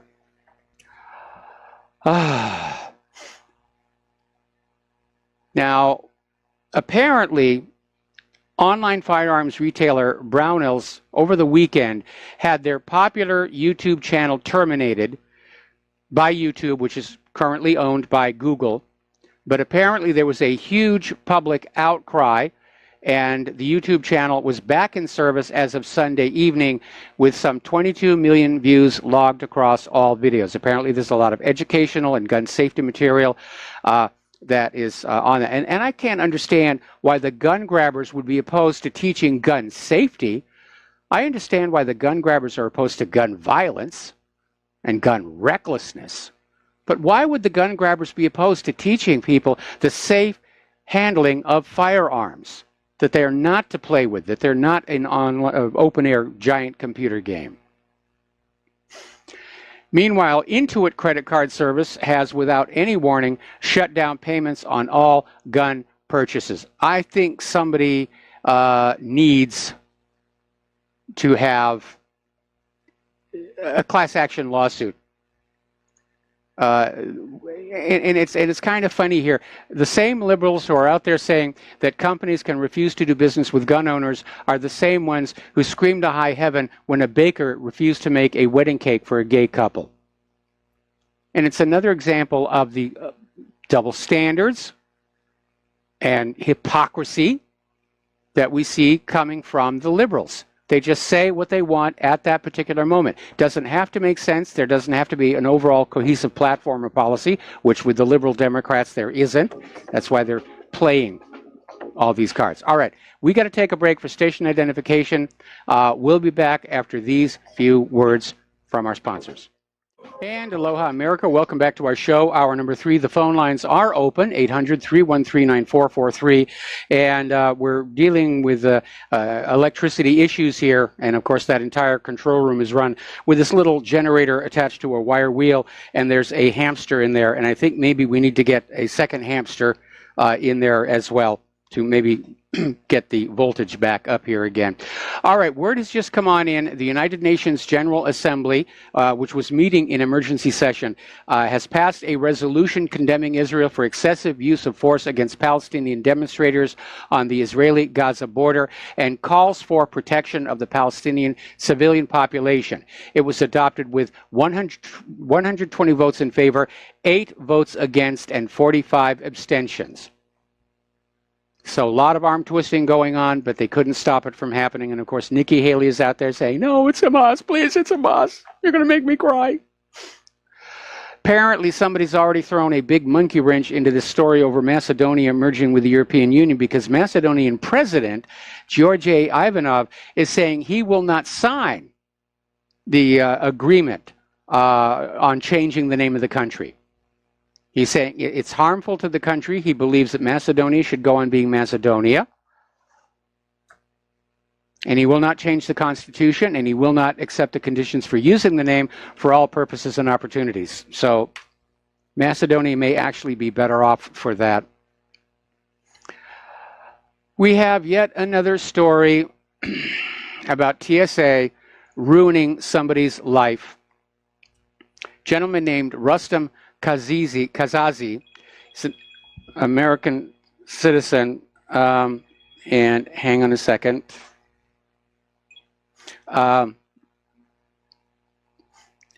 Somebody was calling me right in the middle of the show, and I don't know why. So anyway, this guy, Rustam Kazazi, is an American citizen, was flying to Albania, which is where he's from, and he still owns a home there that needs renovation. And he had $58,000 in cash in his carry-on luggage, which he was carrying as cash because getting money from the U.S. to the Albanian banks is very difficult. A lot of it tends to disappear. And nobody had mentioned to him, you're not allowed to carry that kind of cash through a TSA checkpoint. So they took him to a private room, they strip searched him, and they took all of his money, which was his life savings. So the TSA has become the new highway robbers. Yes, you are free to pass, but if you're carrying too much money, we will lighten your purse, knave. It's what it is, it's robbery. When they're taking the life savings of elderly people who are trying to prepare for their retirement, that's not fighting terror, and it's not fighting crime. It is crime, and it is terror. Okay, here's a good one. Over at Bath Spa University, There's been another snowflake incident where students were taking an exam in their psychology class, and apparently they expected there was going to be a certain topic on there that they studied up for. And when the exam was handed on out, the topic wasn't there at all. And so these students actually began to cry in class like babies because the term that they thought was going to be on that exam wasn't. And now the school administration is saying these students who were traumatized by the test will be allowed to take it over again, just to be fair. Except that, of course, it's not fair to those students who didn't break out in tears and roll around on the floor. That's one of the things that I really don't like about this political correctness. They're trying to be fair to a certain group of people while being very unfair to others. They're placating a tiny minority at the expense of the majority. Now, here's another case of where this gender issue is coming back to bite people. Over in Sweden, in Malmo, they have this open-air swimming bath. It's a community pool. And it normally has gender-separated areas, as do most such pools. But one day a month, they turn it into a gender-neutral swimming pool, so the transgenders can feel perfectly comfortable. And I'll bet you can guess what's coming. The normal heterosexual men are taking advantage of the opportunity to wander through the girls' locker room and shower and just stare at the naked women.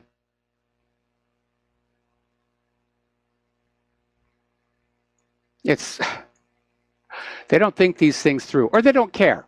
We don't care if the heterosexual women are shocked and upset. We just care about the transgenders. They're so precious. We have to take care of them. Yesterday we were reporting on how something like 2,000 child porn people were rounded up. And this stuff doesn't seem to get a lot of coverage in the American corporate media. But apparently Europol has been running something called Operation Rescue. And they've basically discovered an internet pedophile ring with up to 70,000 members, thought to be the world's largest, and they've uncovered it. Europol has identified 670 suspects and 230 abused children in 30 countries have now been taken into safety. More children expected to be found. 184 people have been arrested, and investigations in some countries are continuing. Most of these detained are suspected of direct involvement in sexually abusing children. These include, and get this list, teachers, police officers, and scout leaders. Apparently, one Spaniard who worked at summer youth camps is suspected of abusing some 100 children over 5 years. Now, what the heck is going on?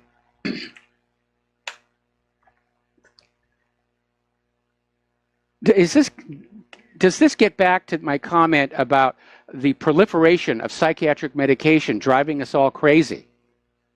Because it isn't just suicide and mass violence that results from these. We did a correlative study that showed domestic violence is increasing with the per capita usage of these medications.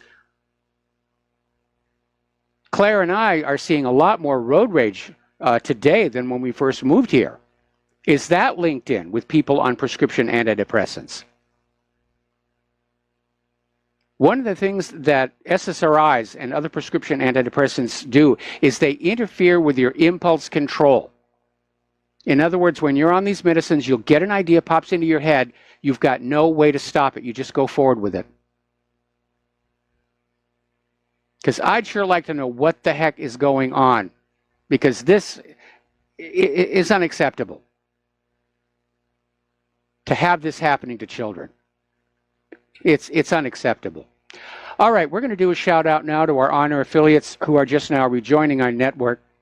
And we're going to give you a little bit of an update On our local volcano, which is still volcanoing, but it seems to be steadying out a bit. There was another minor quake and ash ejection at Kilauea this morning.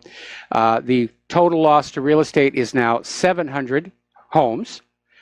And basically, the Kilauea crater has almost doubled in size as the floor and the channel underneath it collapse. The USGS is trying to use LIDAR and GPS to model what's going on down there inside the crater to try and figure out if there are more large eruptions coming, or if this might be, hopefully, the we become, I'm sorry, I'm being distracted by all this stuff that's going on around me. So basically, this might be the beginning of the end. There was a press conference by FEMA and Hawaii's State Emergency Management Agency that basically came on out and said, for the first time, it feels like things are going our way. So hopefully, it's just going to slow down. We don't know how long it's going to last, but the worst may be over, he said, crossing his fingers. All right, somebody apparently said, called into the show off air and said we become more tolerant of crimes. I assume that this is in reference to the pedophilia issue. And yeah, it may be. And I think that's definitely a wrong direction to go, especially for things involving children. But we know that a big part of the reason that pedophilia was given a free pass was the involvement of the church. Nobody wanted to go up and risk being sent to the dark place after death by pointing the finger of guilt at Father O'Flaccid. So we got kind of really confused up, and certainly we have become very tolerant of high crimes and misdemeanors by our own government, such as the Clinton Foundation, Benghazi, the murder of Vincent Foster. And we shouldn't be tolerant. We should have a zero tolerance policy for things like this. We've lost our moral compass. We really have. Okay, so here's an interesting little story. This came out of Waking Times, and it's talking about questionable tactics used in vaccine safety testing, and safety is in quote marks. And they're going back to December of last year, where Slate magazine published an article about the human papillomavirus vaccine Gardasil, revealing how the safety trials for this vaccine actually weren't designed to properly assess safety. Now, Gardasil is supposed to prevent infection by certain strains of HPV virus, which in rare cases may cause cervical cancer if left untreated. Big money maker. Your health practitioner gets half the cost of that shot. They're recommending shots for little girls and little boys who will not be exposed to the possibility of sexual contact until after that first shot wears off, at which point you're supposed to get a booster. It's just another sales gimmick. However, trial data from Merck shows that Gardasil vaccinations may actually increase the risk of cervical cancer by 44% if the patient had been exposed to HPV strains 16 or 18 prior to the vaccination. Now, reported side effects of Gardasil vaccination include immune-based inflammatory neurodegenerative disorders, suggesting something is causing the immune system to overreact in a detrimental way, sometimes fatally. And we have seen that before. We're coming to understand, in point of fact, that a lot of the, all of a sudden, chronic diseases of the 21st century go back to reactions to vaccines that are messing up our gut biome, that are using chemicals for adjuvants that cause harm, peanut oil being one of the most obvious. When I was a kid, you know, and we had the one vaccine, polio, and it didn't have peanut oil in it, nobody was violently allergic to peanuts. And then they started using peanut oil as a vaccine adjuvant, and all of a sudden, peanut anaphylaxis is a huge problem all across the country. And everybody has to buy and carry those EpiPens just in case they're exposed to a fleck of peanut dust. So it's just a racket. It's another racket.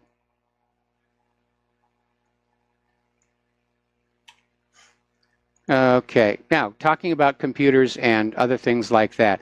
Over in Great Britain, their security minister is saying that there needs to be effectively a driver's license for the internet that will bring back online civility, because if everybody is forced to post using their real name and ID, that they're probably going to behave a lot better. Well, that hasn't been the case before when this has been tried. And there are a lot of people who will come up and say mean, stupid, and regrettable things, even if their identity's out there. They'll just say, this is what I think and what I want to do. And, of course, for the online troll companies, public relations firms, they'll just find some way to get around the system and have phony identities. Just like criminals today will have fake driver's licenses, fake IDs. So they're still trying to figure out some way they can control the internet. Good luck on that one. So as of yesterday, actually 2 days ago, net neutrality is officially dead. And everybody's saying, what's going to happen now? And more people are coming forward and saying that the whole idea behind ending net neutrality is totally bogus. The claim was that net neutrality was slowing deployment. And the rationale there is that if they have a high-speed lane they can charge more for, then they can speed up deployment because they'll have more money. Actually, they're probably going to put it into their own pocket.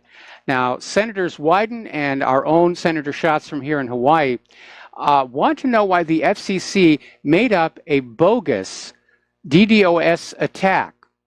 And basically, the FCC was caught making up this story in a bizarre attempt to downplay public opposition to the net neutrality repeal. And basically what it was, after John Oliver covered the repeal, the FCC website was hit with people trying to find out what was going on. And the FCC didn't want it to go on out to the media that there was public outcry against the end of net neutrality. So they made up this bogus story. Oh, we were hit with a DDoS attack. One of those gosh darn evil internet people, they shut down our website. So they've been caught on that one. This is another corporate grab. It's the same way that Nestle is grabbing the people's water to corporatize it and commoditize it. The big telecoms are grabbing the people's internet for the same purpose. It's all about money and control. Over at Dixon's car phone, they've admitted yet another huge data breach. Hackers accessed 5.9 million customer bank card details. This comes just after 5 months after the firm was fined £400,000 for another cyber attack back in 2015.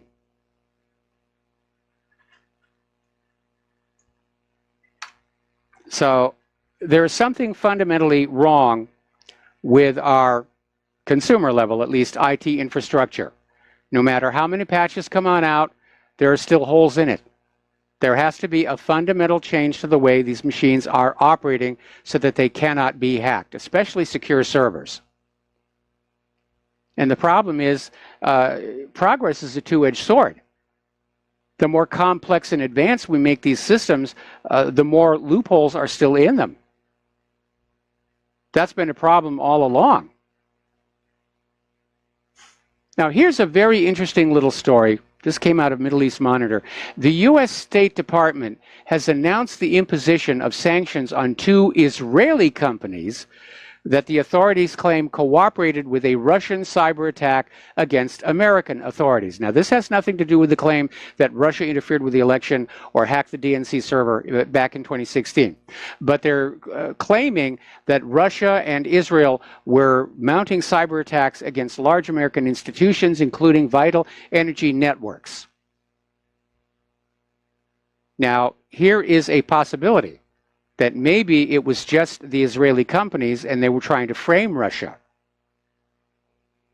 Because Russia has no motive to go on in and attack our energy networks.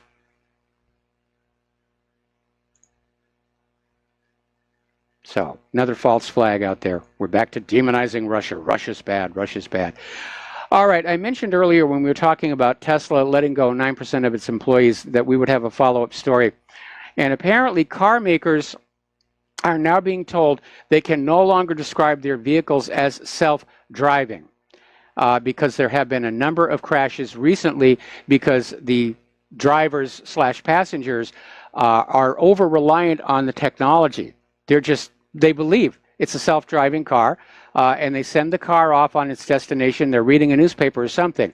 The driving process in these cars is actually only partly automated, and you still have to be paying attention. I would never have one of these in my car, that's for sure. But apparently it's now come on down. You can't say the car is self-driving. They don't actually exist just yet. They're getting close. At least Cadillac is being honest. They have a system when you're driving on the freeway, it will keep your car automatically in the lane at the cruise control speed and make sure you don't hit the person in front of you. That seems to be working very, very well. We're going to take another break for commercials here. Our phone lines are open, 800-313-9443, and we will be right back. And aloha, America. Welcome back to the show here. And the corporate media is now reporting on the United Nations General Assembly vote holding Israel responsible for the violence in Gaza. And they're still out there trying to salvage the situation. I was looking at like Washington Post and Reuters and the New York Slimes, and they're all out there saying, no, they should have blamed Hamas. It's all Hamas's fault. Hamas has fired over 100 rockets into Israel. Hamas is evil. And again, they're hoisting on their own petard because the world has opened their eyes and we're seeing for ourselves what's going on over there. And people are looking back at the entire occupation and the siege, and they're realizing it is ultimately wrong, and it is cruel, and it is inhumane.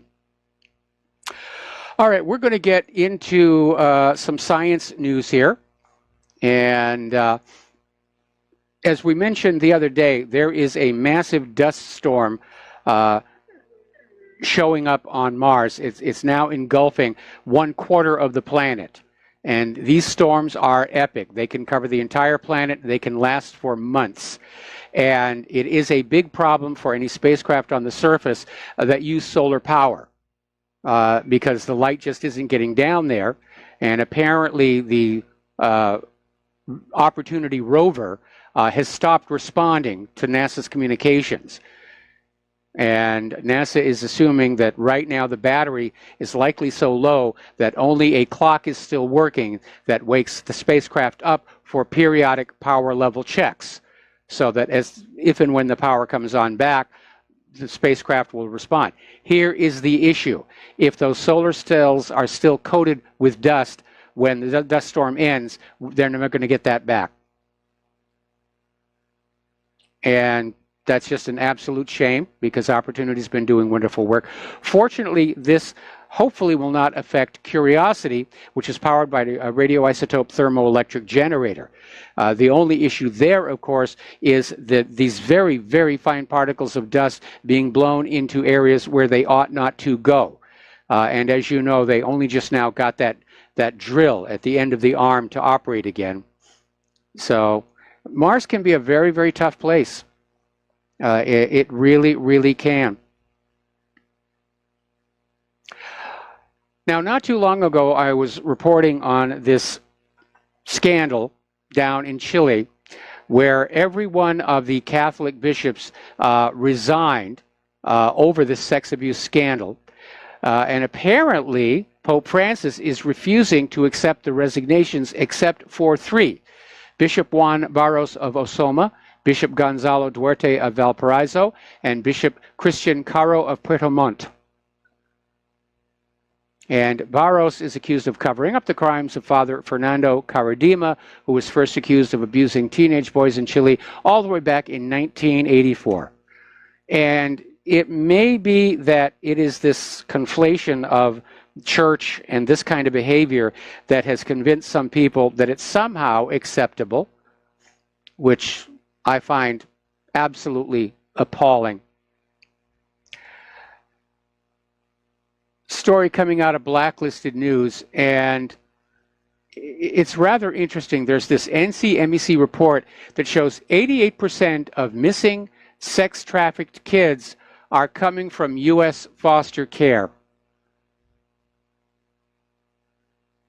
And it seems like there's this dark secret in our society that we don't want to talk about. And it's almost kind of weird because over in Great Britain, there's a pedophile issue, but they talk about it openly. They make jokes about it. Monty Python used to go to town about it all the time. But if this is really what's going on, and it's not just media hype of something else, if this really is going on to this scale, something has gone horribly wrong with the soul of our civilization. You just don't treat kids that way. I'm sorry. I have no sympathy or tolerance for that.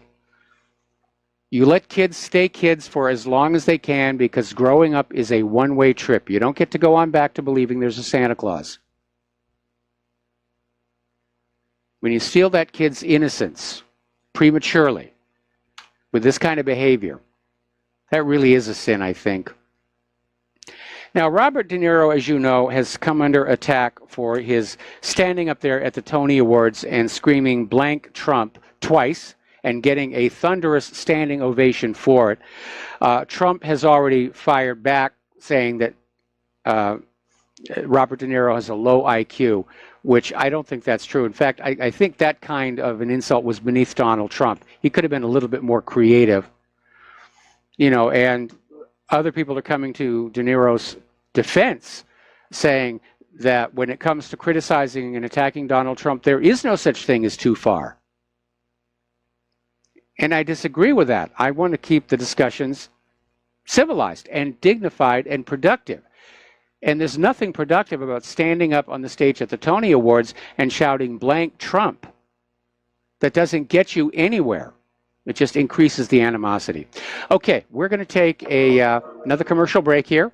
Please join us on the air, 800-313-9443, and we will be right back. And aloha, America. Welcome back to our show here. And just now, this second, I put up this video footage at whatreallyhappened.com. It's going to take about 5 minutes for it to percolate through the caching system. And the video was shot and posted today. It shows Ukrainian armor heading toward Donetsk. And they're talking about 30 tanks, 5 or 6 BMPs, and several auxiliary pieces of equipment, as well as personnel transports. Now, remember, earlier in the show, we were saying that Donetsk claimed to have intelligence that Ukraine is going to stage a false flag attack that will target a European Union delegation that's supposed to be touring the area to look at the humanitarian crisis. And we know, going back at least a month, that Ukraine appeared to be getting ready for a massive military operation in the Eastern Republic. So it looks like it is unfortunately very much on. All right, so we're talking about Robert De Niro and the way he was screaming at the president, which I think is disgraceful, and it's demeaning, not to the president, but to De Niro. And I used to have a lot of respect for him, but that's gone now. That's gone now. But apparently De Niro has other problems of his own. Apparently, The Intercept is saying that Robert De Niro exploited Hurricane Irma to build a resort in Barbuda. In other words, I mean, De Niro's very, very wealthy. Following Hurricane Irma, he simply went on down there and exploited the desperation of those people and apparently bought up the land where he's going to build this resort. So, great humanitarian there. And there's been a controversy about it, and De Niro refuses to discuss it. Now, here's an interesting little story. NASA can get very touchy about space artifacts, things that flew in space or came from space. And there have been some unfortunate incidences over the years where people had items that had been given to them, and NASA came along and said, no, you can't have that, we're taking it back. There was one case where one of the actual moonwalking astronauts had kept his little booklet, his timeline of what he was doing. Just paper and ink and stuff. And he decided he was going to auction it off, and the proceeds would go to benefit charity. And NASA came on in and said, no, that's our property. You can't have that. And a lot of people are saying it's a little too tight control, because in some cases the control isn't there.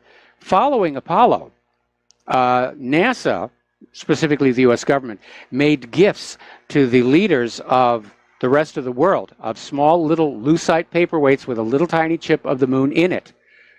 Half of those are now unaccounted for. They don't know where they're going to go. And there was another story where several years ago, some people actually succeeded in breaking into the Manned Spacecraft Center in Houston and stealing a file cabinet full of lunar samples, which were unfortunately hopelessly contaminated, where certain classes of research are no longer possible on these samples. So, getting on back to this story.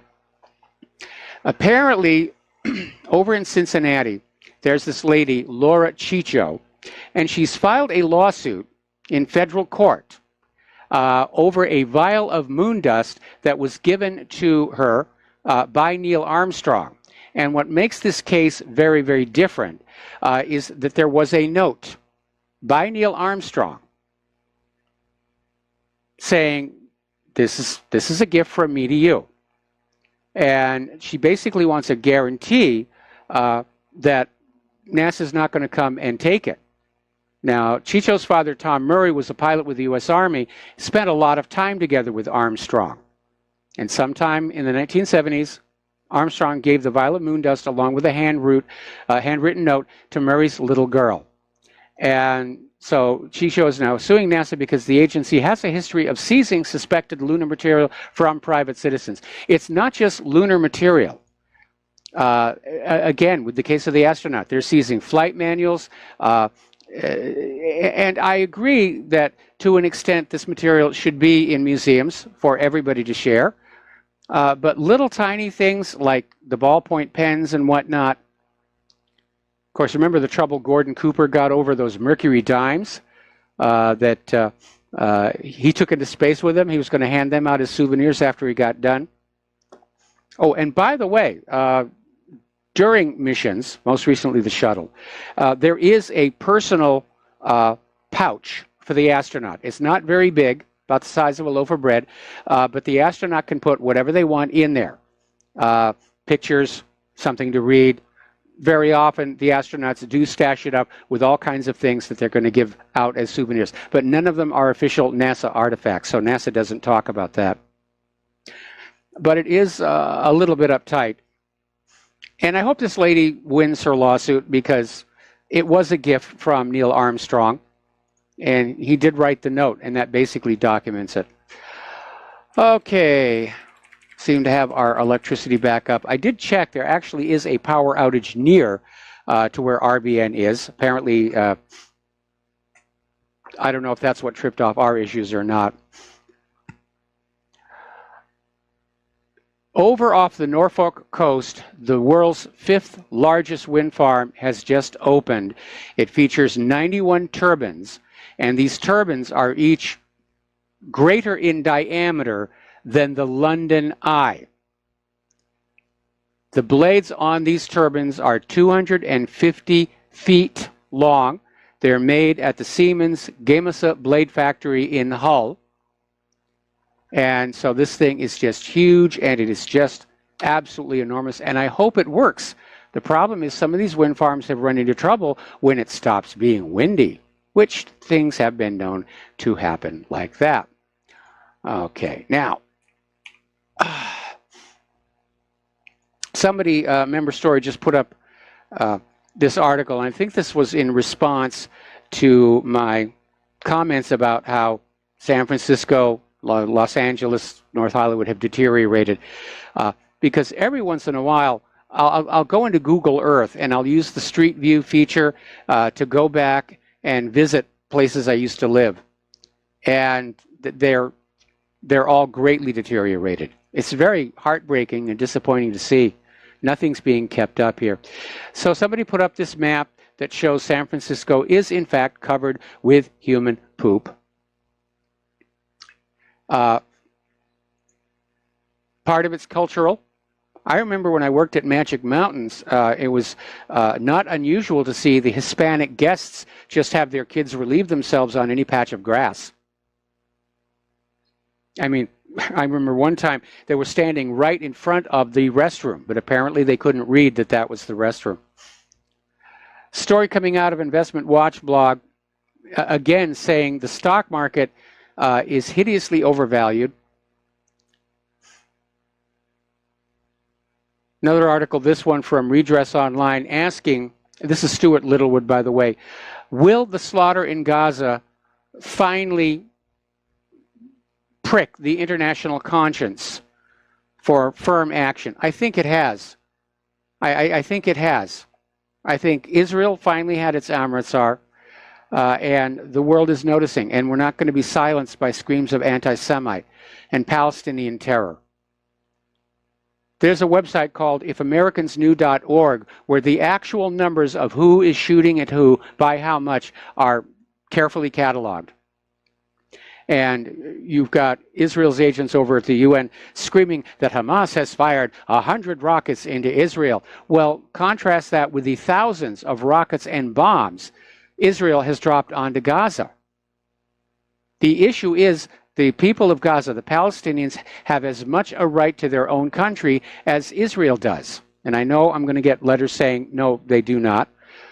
But let's be fair. Israel's been around for a while.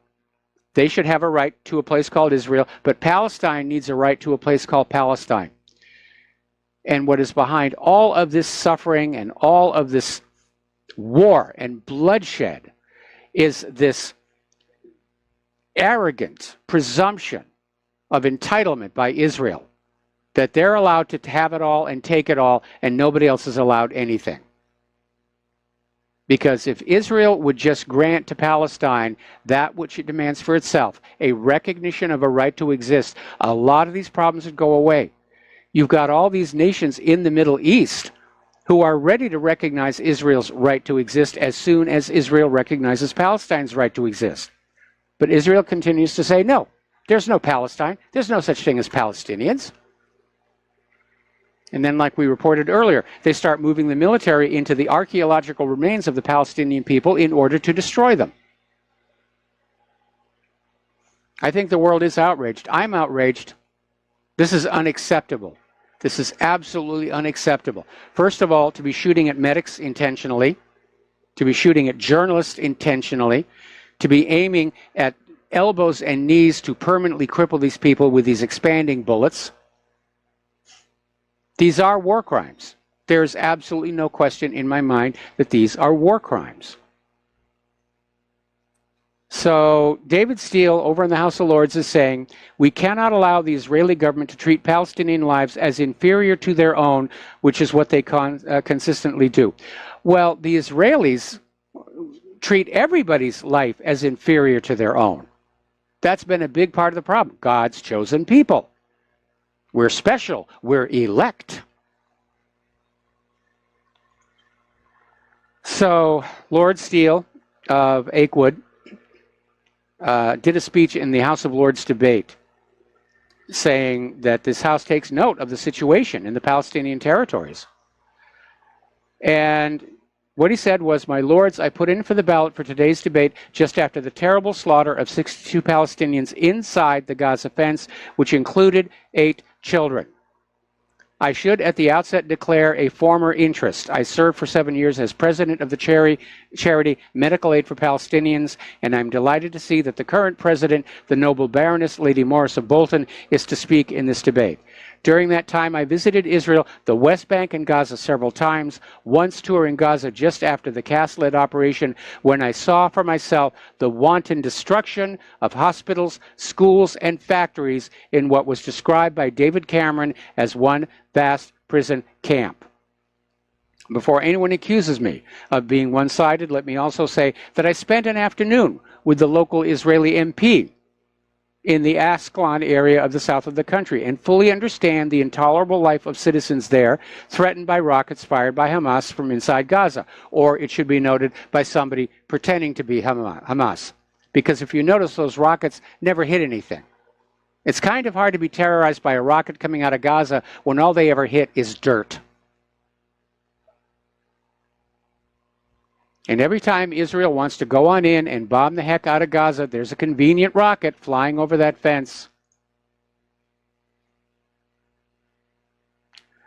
They're still bashing the World Cup. They're trying to scare people from going to Russia for the World Cup. The latest two is, if you go to the World Cup, don't have sex with foreigners. There's all kinds of diseases all over there. And the other one is leave your cell phones at home because the KGB is going to hack into your phone and steal all your secrets. I mean, they're really trying to wreck this experience.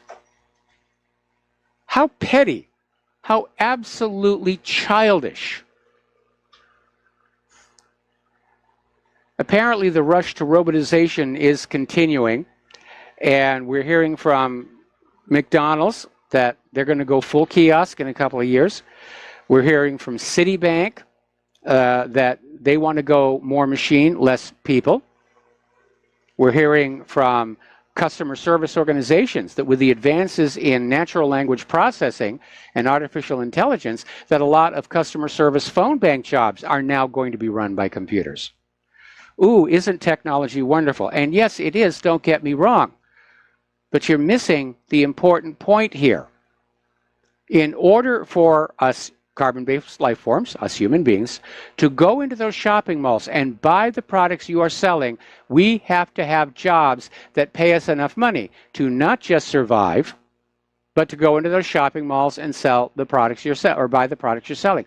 Otherwise, that consumer economy collapses.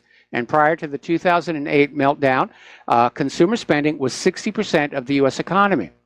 And it's already collapsing. You can see that from all the retail vacancies all over the malls of this country. And if this rush to automation is not checked and put under some kind of control, we're heading toward a society where you're going to have shopping malls with all these robots standing around with absolutely nothing to do because there are no human customers in there. Now, before it actually reaches that part, we're going to see these stores closing and these robots basically being sold to the junkyard. But that's where this is heading. This is a bad direction. You know, one of the things I liked about the movie Dave, where this celebrity impersonator takes over for the real president, is his regular day job before he became president was running an employment agency, a temp agency. And so he came into the White House with this idea. People need jobs. They don't need welfare. They don't need basic universal income. They need jobs because with jobs comes not just money, but dignity and self-respect. And I know there are people who are perfectly happy living off the social system and the SNAP cards and everything. But by and large, most people, they want to have a job. They want to feel they're pulling their own weight. They want to have something they're proud to talk about. I work down here and I make these and I make them as best as I can. But this rush to placate the stockholders for just one more quarter by firing all the employees and replacing them with machines, you got to start looking long term. That's a bad path everybody is on. It's an extension through cybernetics to the path we were on with the offshoring of jobs, where companies started offshoring jobs and, oh, look, we're into profits now. We're making more money. And then everybody said, oh, well, we're going to fire all of our local people and offshore the jobs. And then all of a sudden, we're in retail Mageddon, and all these supposedly smart CEOs are standing around looking at the red ink on their quarterly statements and wondering, what the heck happened? What the heck happened is that you forgot your customers collectively are also your employees collectively. And if you fire your employees, you have no customers. Because the few money junkies can't support the entire consumer economy all by themselves. We're going to take another break for commercials. We're going to be back with the last segment of our program after these few words. And aloha America, welcome back to our show. Last segment of our program today here. And got a breaking story here. This is coming in from Anti-Diplomatica over in Italy. And the story is basically that a United Arab Emirates naval vessel has been struck by Houthi missiles off the coast of Yemen. And apparently the vessel is currently on fire and has taken tremendous damage. Now, I'm still working to get further details and confirmation on this, but it looks like the war is really on in that part of the world. It gets serious when you start shooting each other's warships. So we'll see what's going to happen. And again, I'm going to stay on top of this story after the show is over. Getting on back to other things here. Apparently, Naftali Bennett is out there being quoted by Middle East Monitor saying that the West Bank will soon become the state of Israel.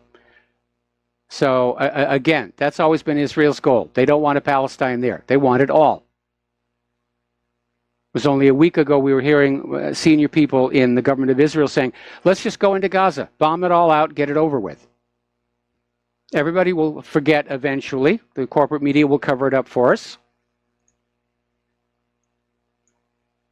So as we head into an era of war, we know who the aggressors are. It's not the Palestinians, it's not Iran, it's not Russia, it's not China, it's not North Korea. Remember what we said earlier in the show. Bernie Sanders says the U.S. is militarily engaged in 76 countries.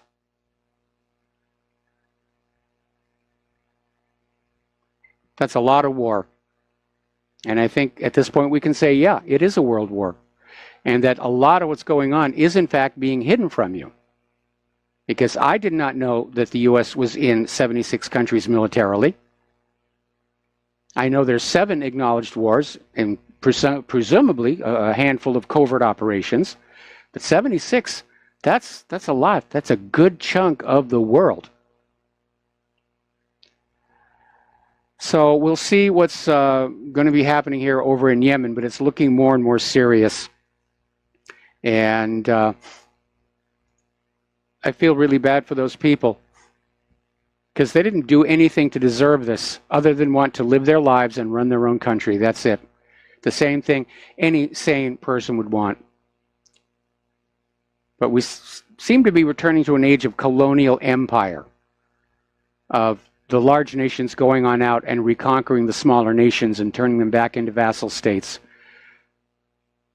And I think if you study any sociology textbooks, they'll point out that the colonial period was generally not very good for the people living in those colonies, which is what led to situations like Mahatma Gandhi in India.